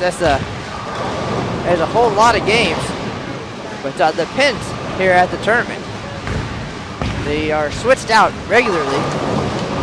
Brand new pins put in, 4 lanes a day. So 48 lanes, that means that the pins on your lane can be no more than 12 days old. That, of course, another way to level the playing field. That you're always bowling on virtually brand new pins here at the tournament. So, of course, new pins may not carry as well, I guess, as older pins at some bowling centers. That is the point there. So, just an interesting fact that most people probably don't know.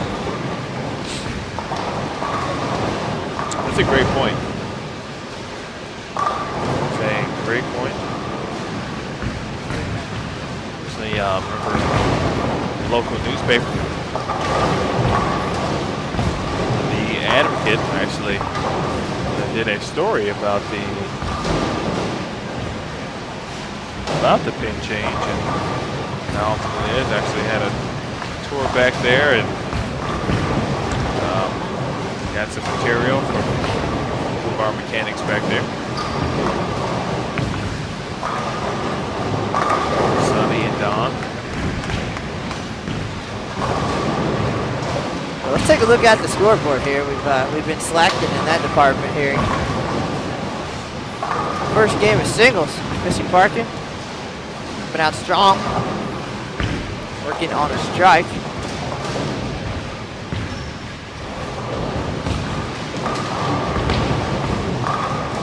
Frank Bellender, world famous coach, getting deep there on lane 26. Of course, you missed that. That's always how it goes.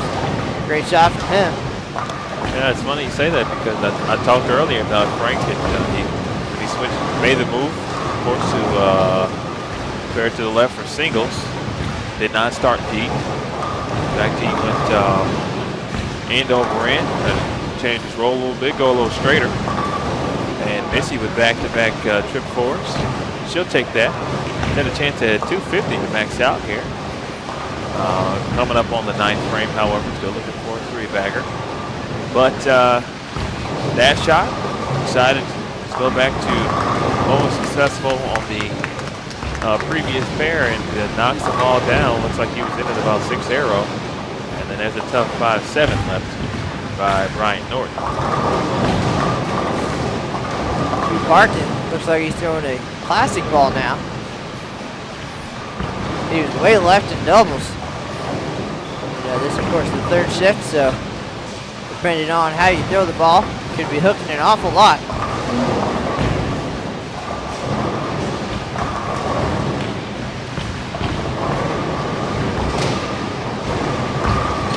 Spare.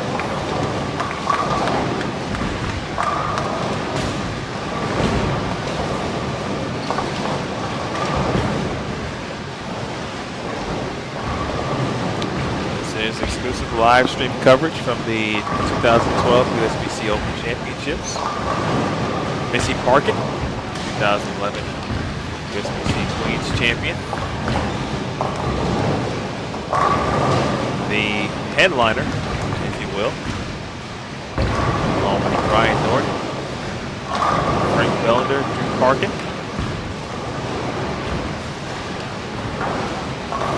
Looking for a 3-bagger, went trip 4 last time and trips it again. 3 consecutive trip 4s for a 3-bagger. Missy putting on a good show, entertaining the crowd. That's why we're here today. We're tuned in to see Missy Parkin on our final live stream broadcast of the year. We sat down in February and looked at the schedule, came up with some names, try to come up with an entertaining live stream schedule for 2012.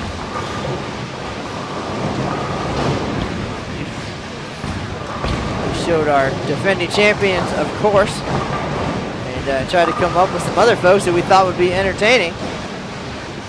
And we'll do the same next year, so probably won't see any of the same faces. See some different folks. A lot of great bowlers coming through here, of course, a lot of good candidates. Can't get them all, but we'll do our best. And if you missed any of those broadcasts, again, you can check out the archives on youtube.com/BowlTV. Not sure what's happening here. Mr. Parkin, I believe maybe that injury is going to end his day. He's headed towards center desk. And that's going to be it for Drew. Yeah, he's been favoring that left leg since doubles. I don't think he was really able to get into the swing of things. Not really able to get down on the left leg, perhaps the knee. Not 100% sure. Well, here is Frank, and deep seems to be working. Strike for Frank. So real quick, back to where I was headed. Today's broadcast, we're here to see Missy Parkin, 2011 2011 USBC Queens champ, former Team USA member. She's won just about everything there is out there and still a long career ahead of her. And once we're done here today, if you'd like to check out some of the other action here at the Baton Rouge River Center, we do have 5 webcams available on goal.com. Go to the tournament page. They are down right now. We're using that bandwidth to live stream here, but once we're done, we'll turn those back on. 3 point-and-click cameras allow you to move around the venue, zoom in, check out any area you would like. And then we have, new this year, 2 video cameras that sweep each side of the venue and give you the opportunity to watch your friends and family live at the Open Championships. Encourage you to check that out. Another work in progress, always getting better technology. So we added the video cameras this year, something different. And we'll continue to investigate the latest and greatest as we move forward at the Open Championships. Now Missy Parkin moving forward, working on a 3-bagger. As Emil said, 3 trip 4s in a row. She's going to step up, probably going to make a move. Although, if it ain't broke, don't fix it, but here she goes. Looking for a 4-bagger, possible 259. She's got a hook. I'm sure she made a move there. And that one pushed further down the lane. Light hit, mixes him up for 4 in a row.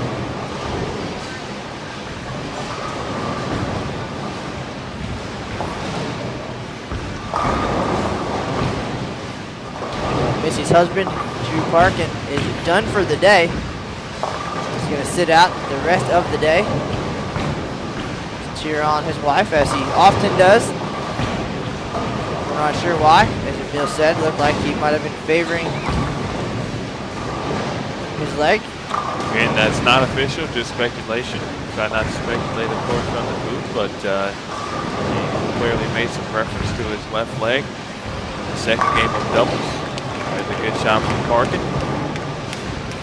Take a look up top here as we wrap up game number 1 of singles here. So a big single start. Missy, 8:59 is still a good score. Might catch her an eagle. So a long way to go, of course. That's going to take 25 more strikes in a row, but I'm sure I've seen her do that. So here she goes. Looking for 6 in a row to finish here. Flat dime finishes with 258. But I guess she's okay with that. Good start to singles. Fantastic game to start. Pretty nice crowd here, clapping for the Queens champ.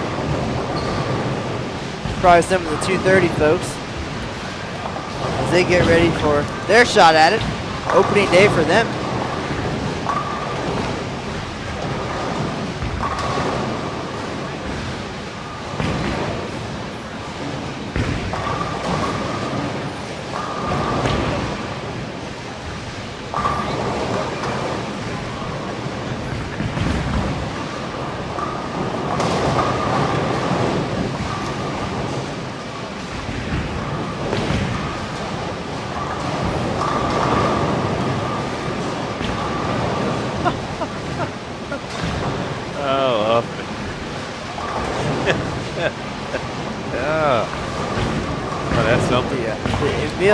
Junior fan club. I enjoy some blues too. We need a little ego stroking here Just for some music. Blues out lunchtime.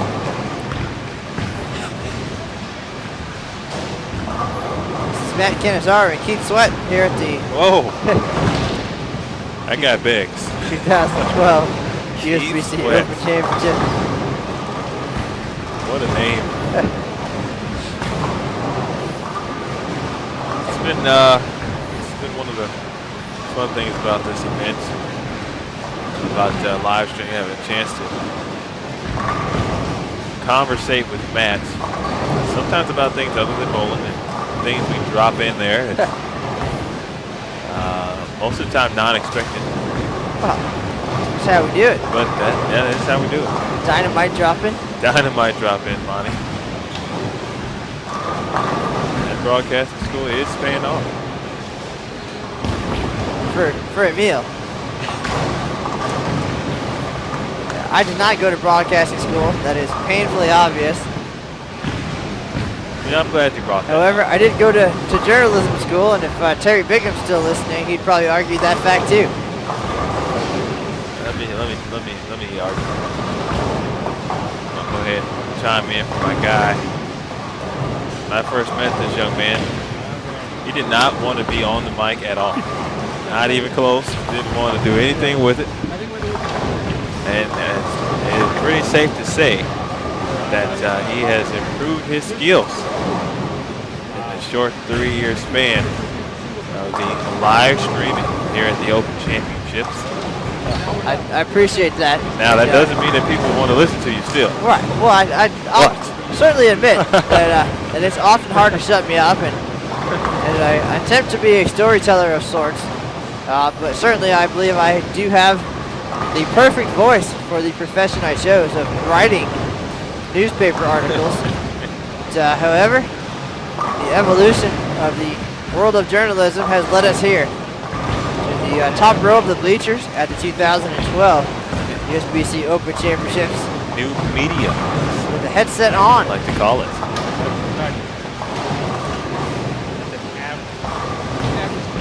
So kudos to Matt Canizaro for sticking with him, giving it his all. In fact, I've even left him stranded once or twice.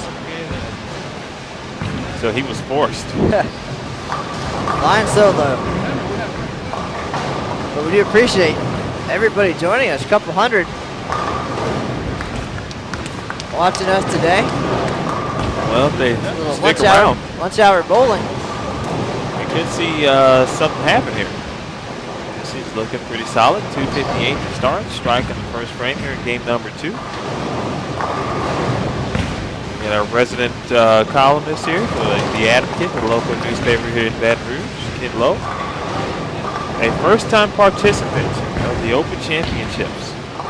Went out there at 2:30 yesterday, bowled this morning at 9:20, if I'm not mistaken. And I'm sure he will be chronicling his time on the lanes here in his upcoming columns, Tuesday and Friday here in the Advocate. It certainly is a lot different from back here to when you're actually on the lanes. I mean, it's easy to be a backseat bowler up here in the bleachers, but when you get down there, it's a whole different perspective, and it just goes so quick.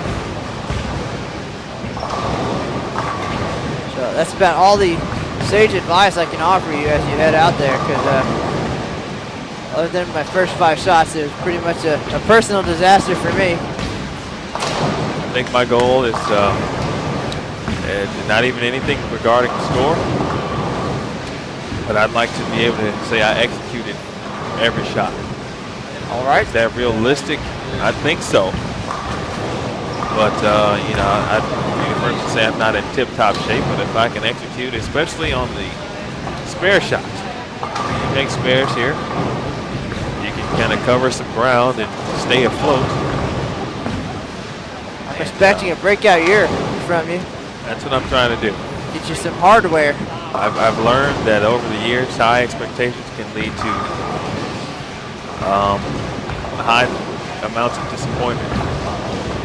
So, worried about one thing, and that's to execute. If I can do that, I'll accept whatever factors that come with it. So this will be a breakout year. Thinking 1900 plus. Get you a couple of medals, certificate, maybe a 30 clean clock. Get you a share of the 30 clean pie. If I could put a goal down on paper, I'd say 30 clean would be a goal of mine. Absolutely. As is everyone else, I'm sure. Not even about the cash for me, just being able to do that and being successful. Saying you were clean for 3 games in 1 set.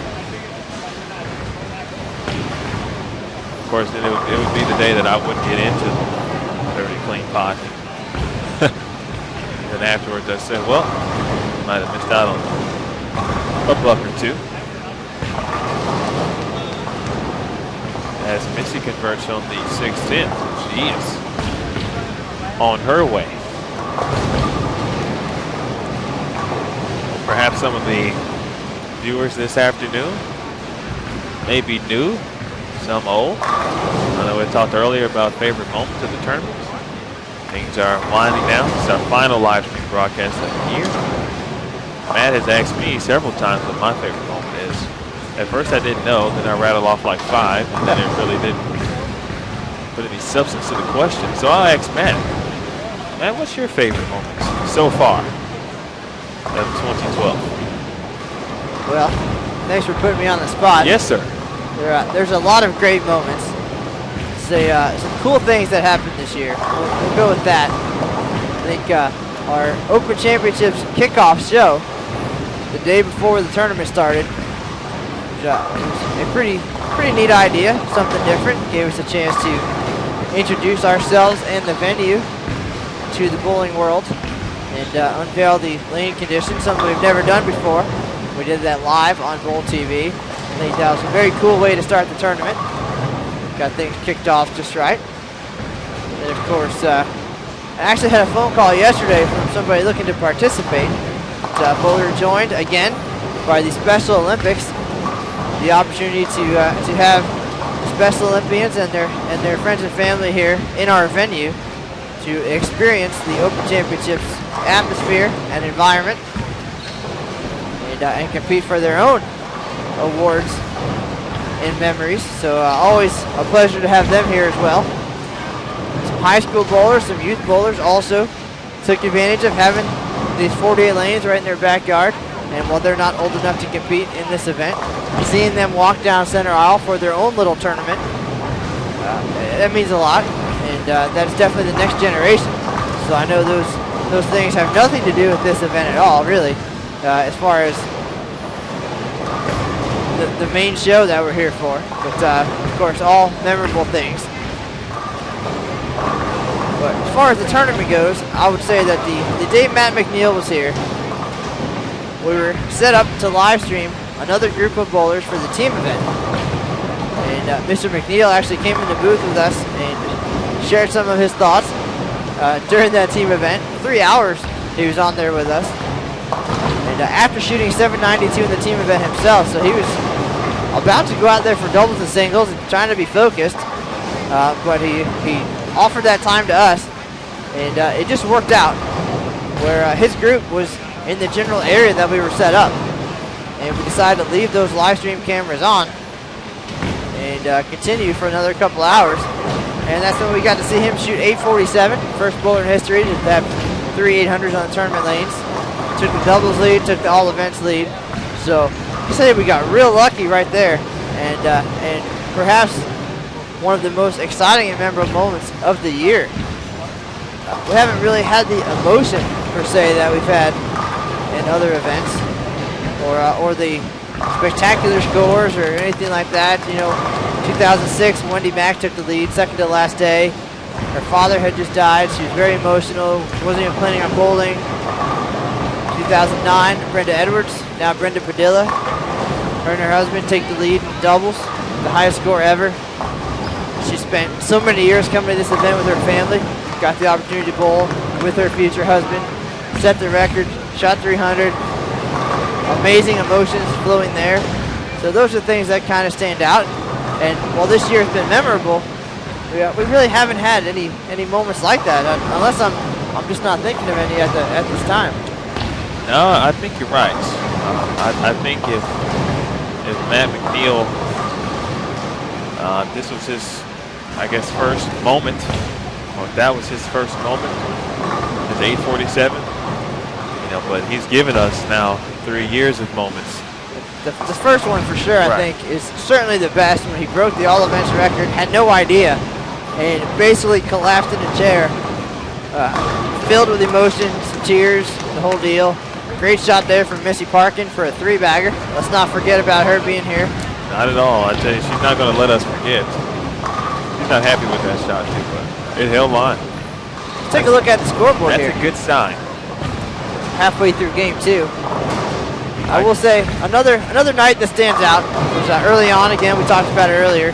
March 5th, just a couple of weeks into the tournament. Not a lot of teams have been through, but the environment created by Nicholas J's Pro Shop as they took the lead in the team event at the time 1 and 2 in the standings. Youngsters, it had a very light, laid-back feel to it. Very much like a collegiate tournament. They dressed the part. They were all in the settee area, standing, high fives, a lot of screaming, a lot of excitement. The video of that on Bowl TV. Nothing like the atmosphere they created, I think. That was one of a kind. That was emotional in a different way, I think. And for them as first-timers, some of them to the tournament, some of them to that type of success, it was really cool to be a part of that.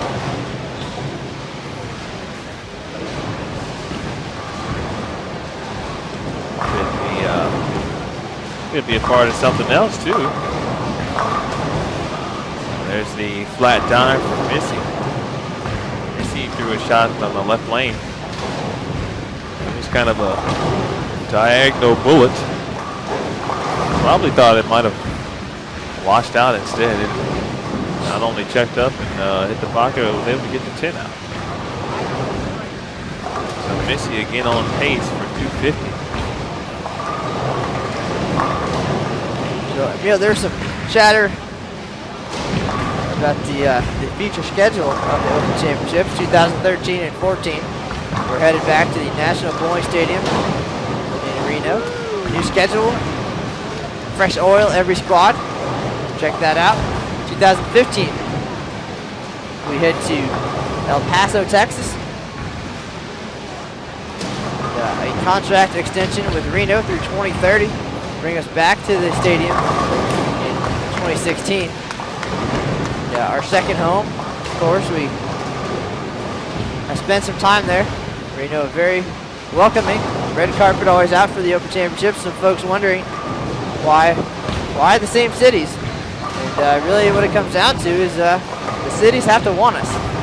And there's a whole process. And the USBC staff does its best to get out there in the world, visit as many conventions and trade shows and seminars as possible to expose all of the cities that might participate in those to the Open Championships and what it could mean to a city. Obviously a significant economic impact here in Baton Rouge, expecting close to $100 million to the city while we're here for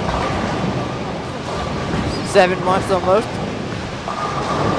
But again, the city has to want us there. They have to have a facility big enough to fit at least 48 of our lanes, like the Baton Rouge River Center this year.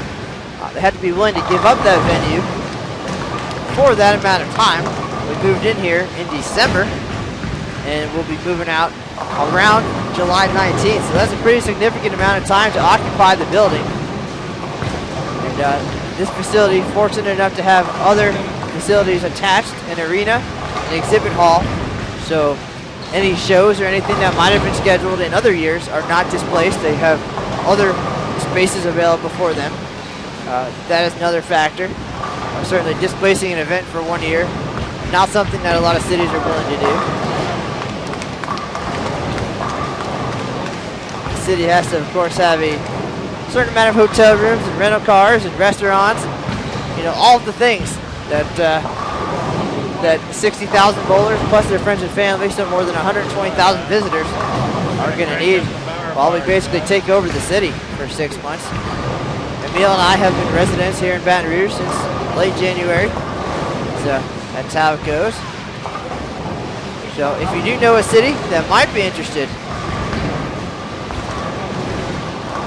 in hosting the Open Championships, please talk to your local bowling association, work with the city, contact USBC for more information and all the requirements to host such an event, the Open or Women's Championships for that matter, and see what the process is all about. Missy Parkin leaves a 4-pin there on lane 26. I was expecting that one to fall down. stripped 3 of those in a row in the first game, on her way to 258. She had 259 off the sheet.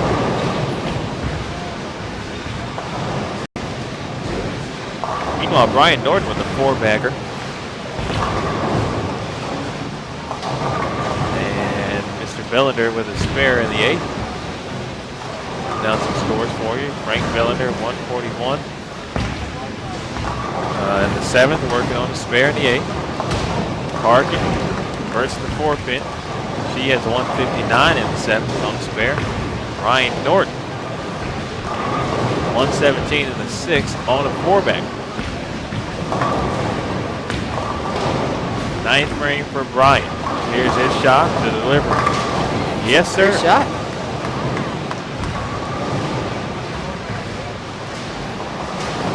Keeping it online. Not giving away the pocket much from the inside angle. Get a max score of 237. Brian from Cypress, California.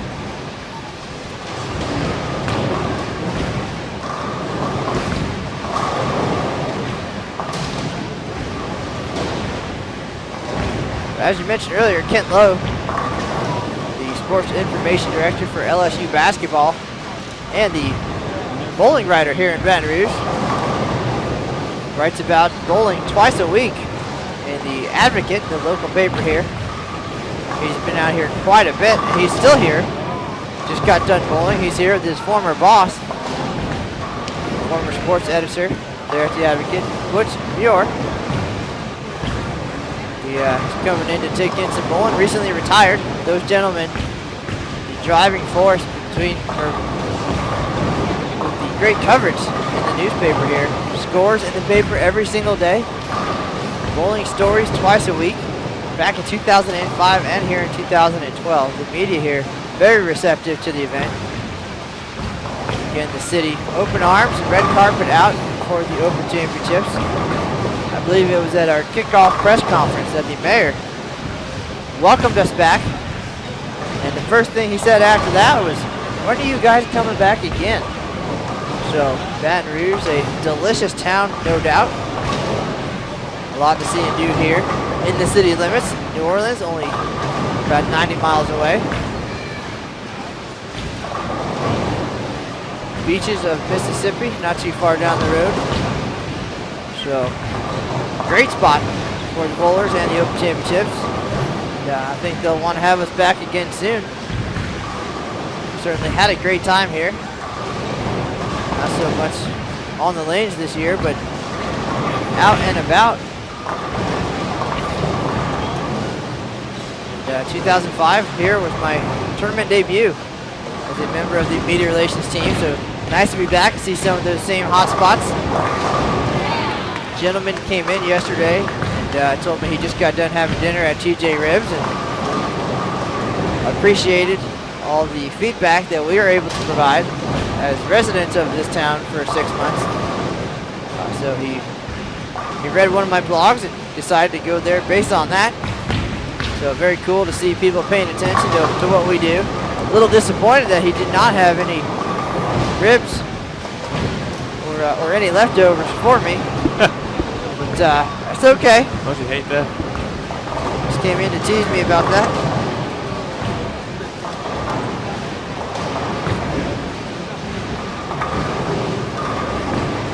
Don't you hate that? That is a fantastic place. Recently had some friends in town last week. Met them at the Chimes. Hadn't been there in a couple months. It was as good as it always was, of course. Always is. If you like beer, Beers of the World, available at the Chimes restaurant, not too far away, a couple miles down the road. I believe they have 120 or something in that area. I think my favorite part of that establishment, the blackened alligator. Very good. Glad you said that. I had to go get some of that before I depart. Stock up on some of the Baton Rouge goodies as we head back our separate ways and Neil headed towards Chicago. and I'll be headed back to USBC headquarters in Arlington, Texas. So taking some TJ ribs, some alligator perhaps. Catfish, real big here in the south. Gumbo, etouffee, ring 10 pins. Right across the street, the Frost Stop, probably the best root beer I've ever had. You know what? Yeah, I'm not a big pop guy, as you well know. But so I try to, if I do have one, I obviously might have one a month. I'm just feeling the urge to have pop. And yes, I said pop. For those who may think it's soda. Soda. Go through that whole argument. But I'm going to have to try that Frost Top root beer before I depart as well. It's pretty tasty. What else? Great seafood down here in Baton Rouge. Of course, crawfish. If you like crawfish, you can find that, I believe, everywhere as well. Crawfish walking up and down the street. Shrimp, of course. As Matt mentioned, catfish. Some of the biggest oysters I've ever seen in my entire life here as well. Yeah, Matt's a seafood connoisseur. I'm the opposite. Missy Parkin is a strike connoisseur. But yes, if I could come back and have a second career, it would be as some sort of professional eater, taste tester, food critic of sorts. Missy Parkin finishes with 214 here in game 2, so pretty good start for her in singles. 258, 214. That's a tough go at the end of that game. Left 245 on a field shot, but went ring 10. She left a couple of ring 10s. And, so she was well on her way. But she got a couple of bricks in game 1. And then I guess the Finns decided to pay her back a little bit. Give her some ring 10. Falls to 214. That's the sport right there. That is the game. Nonetheless, should take 72 over for 2 after the start. Ryan North still got the juice going. Starts with a strike. And so is Frank Miller. Question in the chat room, how many lanes here? And Baton Rouge River Center, 48 lanes in this spectacular venue. World's largest mobile scoreboard down here in the main floor. 4 more lanes upstairs, the showcase lanes. Here's Emil's going to give you a shot of the venue here in just a second.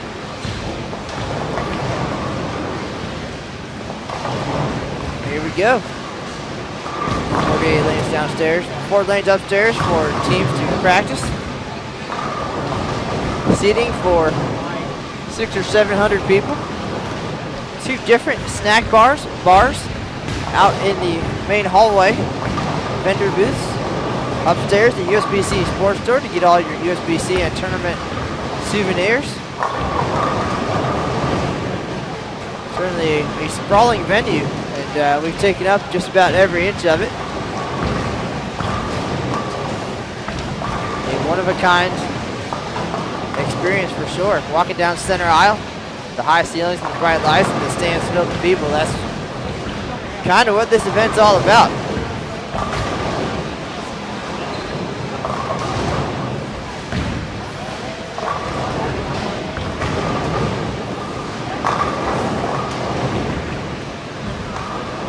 Missy Parkin shot 603 in team event yesterday, 637 in doubles, 258, 214 here in singles, so she's well on our way to 1800 plus. 1800, kind of the standard here at the Open Championships, the measurement of a good year for most of us, us mortals. Emil, I'm sure, will be shooting for the 1900 range, no doubt.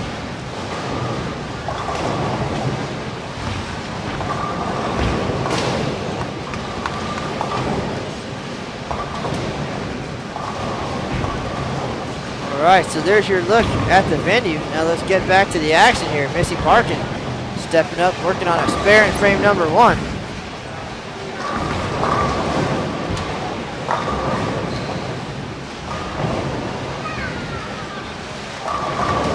So, Emil, we had the opportunity to talk about all of our great on-lane memories and, of course, everything that we enjoyed here in Baton Rouge. And, we'll be packing up and leaving here in just a couple of days and turning our attention towards going back to Reno next year. And some folks here in the chat room perhaps have not been to Reno or have not seen Reno like we've seen it. So I know our house is going to be on the south side of town, little distance away from the neon lights of the downtown area. And, something special, I think, about the mountain view, very scenic in the Reno area. The weather, very mild for the most part. It's a little bit chilly there in the winter, but never gets too cold or too hot.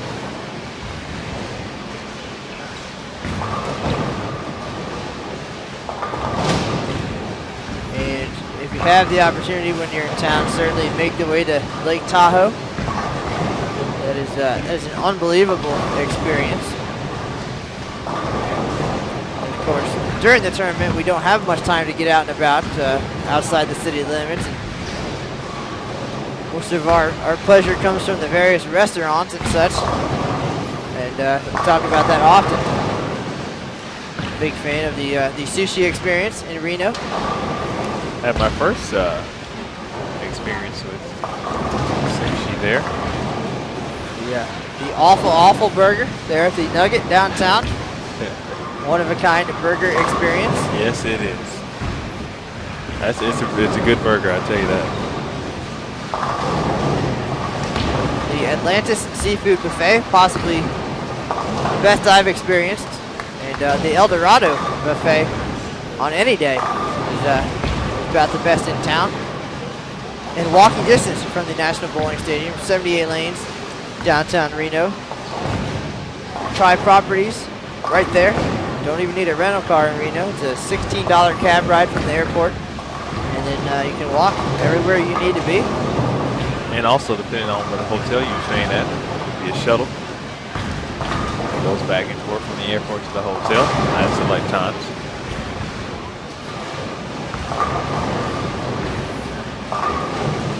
Several renovations, however, we haven't heard about that. As part of the contract signed between USBC and the Reno Sparks Convention Visitors Bureau Authority. Absolutely. The stadium opened in 1995 is going to get a bit of a facelift here in the next couple of years. All part of a hotel room tax going to be spent right back on the bowlers. Keep an eye out for those plans, and lots of great changes coming to the National Bowling Stadium. It'll be a whole new look, same great experience. A lot of great shows.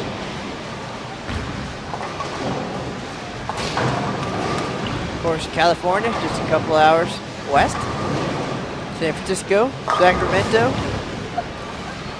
We'll catch a baseball game, depending on when you come out there. A little bit of skiing. Take a dip in Lake Tahoe as the summer comes along.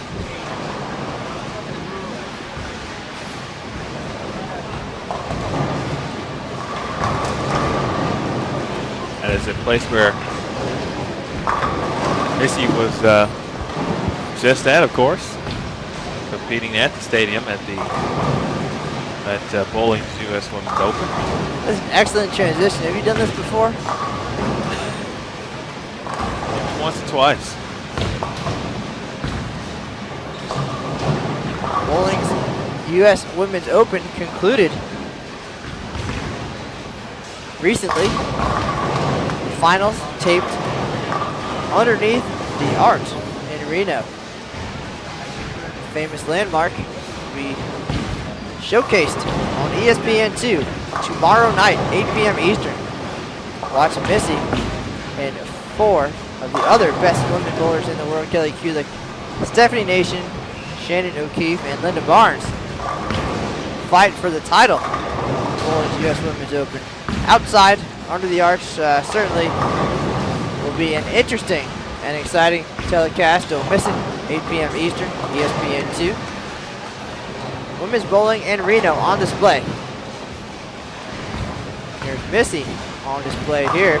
Final game of singles, looking for her first strike. Started this game with 3 spares. That one just a little bit high, but she carries everything high flush. 258, 214 here. Finally able to get something to go down. 3 single pins. Speaking of things going down, chat room question about Habitat for Humanity. Obviously, on July 10th, the final squad will hit the lanes here at the Open Championships at 4:50 p.m. They'll be done about 7:30. And while they're on the lanes, teardown will begin. So while this venue took 45 days to put together, gently, our crew will begin dismantling the tournament venue immediately. And by July 19th, this building will be completely empty. And one of the great things we're able to do is help provide the local community with some much needed materials. This year, Habitat for Humanity Baton Rouge will benefit with all the salvageable lumber and materials here at the tournament venue. Now we do use enough lumber for 5 3-bedroom homes, 6 miles of wires and cabling. Of course, as technology advances, even more so. So we'll take this place apart. Be out of here by the 19th with the local community, just as they did in 2005. We'll get those materials. They needed them a lot back then. Hopefully not again. A couple of hurricanes came through shortly after we departed in 2005. Great shot by Missy Parkin for a double.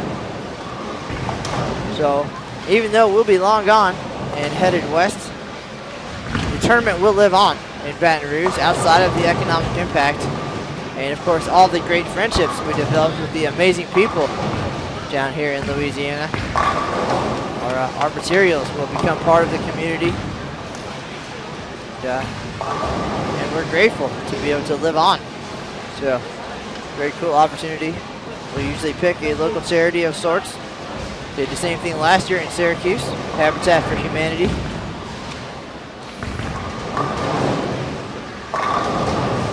And then we'll move on and start from scratch down the road. So here's Missy Parkin now, stepping up on lane 25, working on a double. We'll take a look at the scoreboard after this shot. 11:40 doubles and single squad coming to a close here. The days are winding down. Terrific shots from Parkin, so here it is. Drew Parkin unable to finish his singles event. Speculating an injury, but we do not have verification.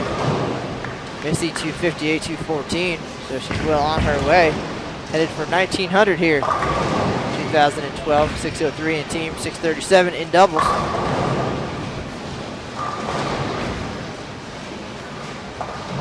Take a look at Brian Norton, going pretty well here in singles, 190, 226.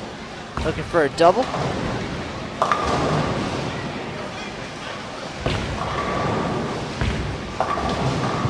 We appreciate everybody joining us. If you missed any of today's broadcast, you can catch the archived version just after we're done. YouTube.com/BowlTV. See that and any of our other broadcasts. This is number 20, our final one of the year.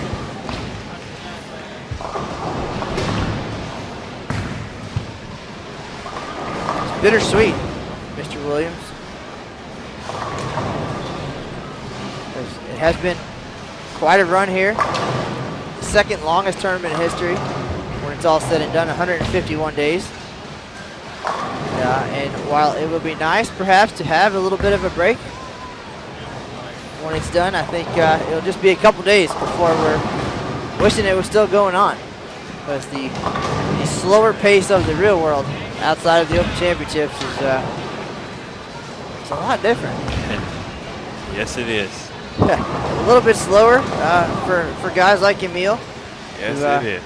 Who will head home and get ready for next year's event, whereas the fortunate few of us get to get ready for next year's event at headquarters in Arlington. Good shot. Got a chance for max score of 268 here. Missy Parkin, 258, 214. Ryan Norton went 190, 226. Frank Bellender went 152, 184. Norton with the strike. Hey, we've gone global again, by the way. On global. We've got a viewer from Scotland. So we've gone worldwide now. That's it. Well, we appreciate that. Got a passport and everything. I'm going to get one of those. I got a feeling.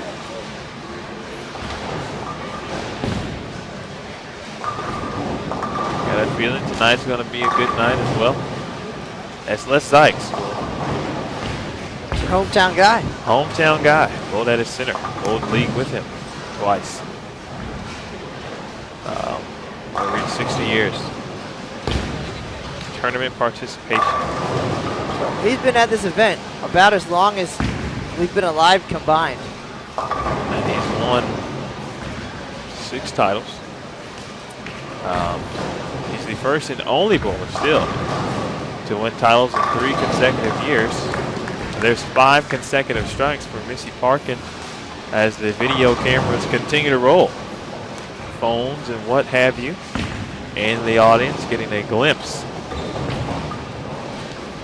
of the famous Missy Parkin.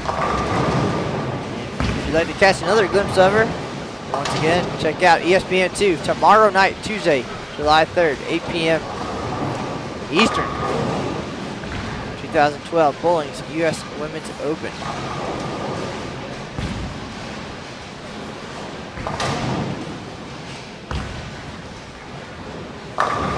So while this is our final broadcast of the year, we'll have the rest of the news from this year's tournament and much more on bowl.com. Go to the Open Championships page.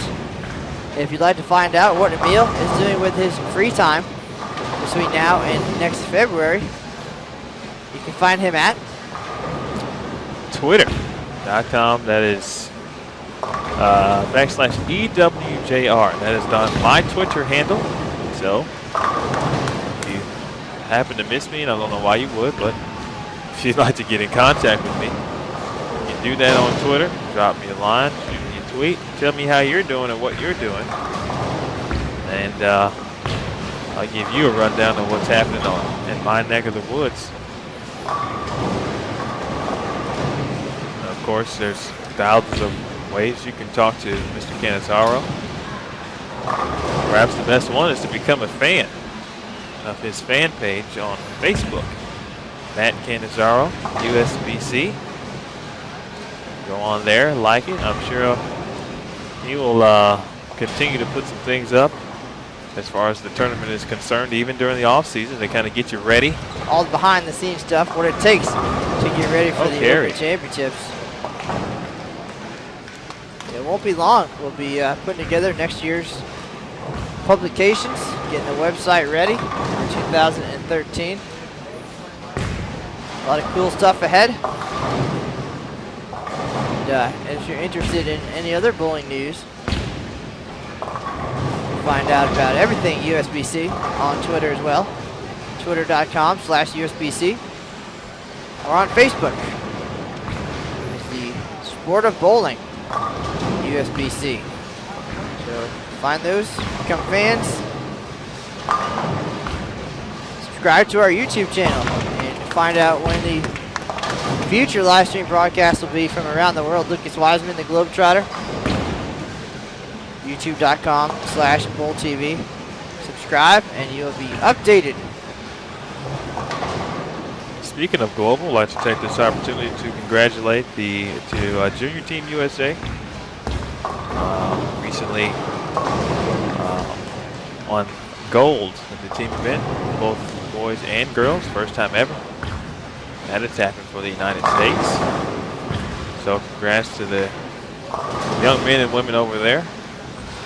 I believe what they are saying, Team USA now, the reigning champs, world champs in the team event, men, women, boys, and girls. So world domination. That's impressive. A lot of great international bowlers. As we see right there, we have some checking in from Scotland. But the influx of the game throughout the world has been great to see. Not only for the United States, but for everybody. That's you can tell that not only here, but you can tell on the PBA tour as well, of course. But again, congratulations to Junior Team USA at the World Youth Championships in Thailand. Also, Marshall Kent who won singles gold. If I'm not mistaken, we still have some competition going on or wrapping up the Masters events. I saw a tweet last night about Chris Bai doing some things in the Masters event. So. Speaking of wrapping up, I know it's getting a little misty-eyed here. It's, we're one frame away from the end of our run here, behind the scenes, behind the cameras. Something important about to happen. So one more frame left. One more strike from Missy Parkin. Come on, Missy. Open Championships live streaming efforts. Brought to you by Matt Canizaro and Emil Williams Jr. Never get that one down, huh?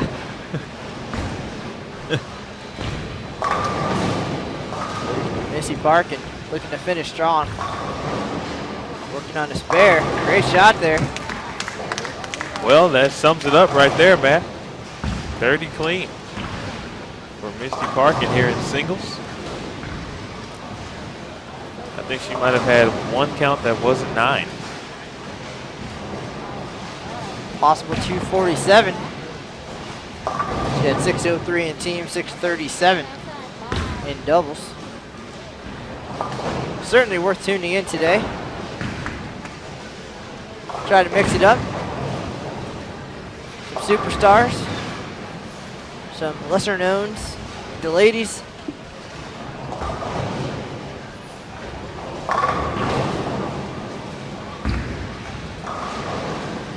Parkin steps up, second shot in the 10th, working on a strike.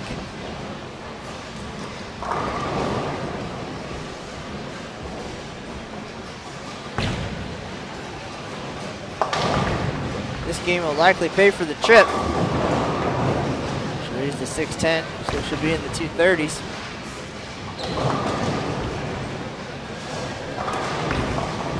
Over 700. Gonna find out what place she's in. Go to bowl.com, find the Open Championships page, click on the Scores tab, find the leaderboard, and you will see Missy's name in just a few minutes. Great bowling. Great bowling from. Congratulations all around as she finishes with 709. So that'll be a nice share of the $5 million prize fund here at the Open Championships.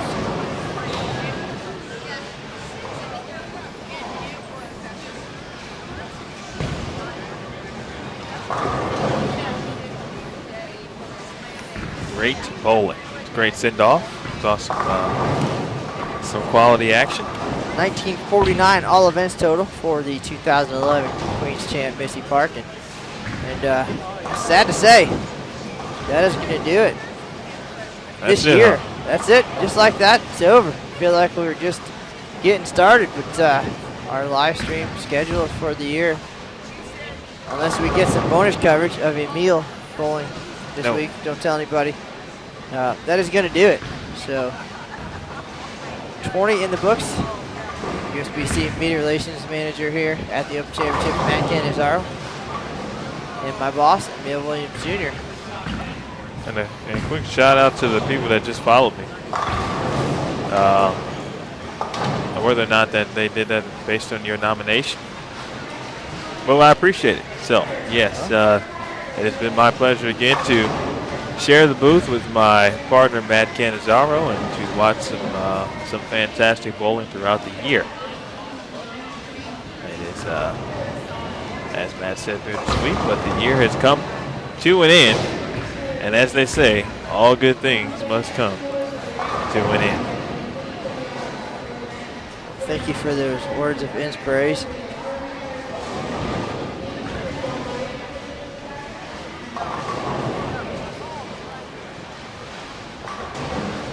Get ready to sign off here. We do appreciate everybody joining us this year from the 2012 USBC Open Championships. We're going to take one more look at the venue here in Baton Rouge.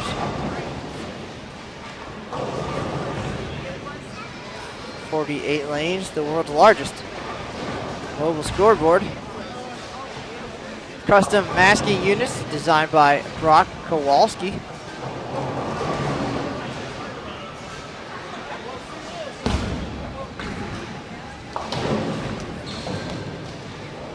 Greg Moore, Stacy Slonikowski played a huge role in the production of this venue. Terry Bigham stepping in on the publication side of things. A lot of behind the scenes help here. More than 100 locals, 50 or so travelers who make it their, well, I guess their lifetime choice to dedicate their time to the Open Championships to go home for 6 months. They'll be back in Reno next year. So a lot of man hours to put this thing on from 7 a.m. to 3 a.m. every single day for 151 consecutive days. So a lot of pieces to this puzzle. Thanks to everybody.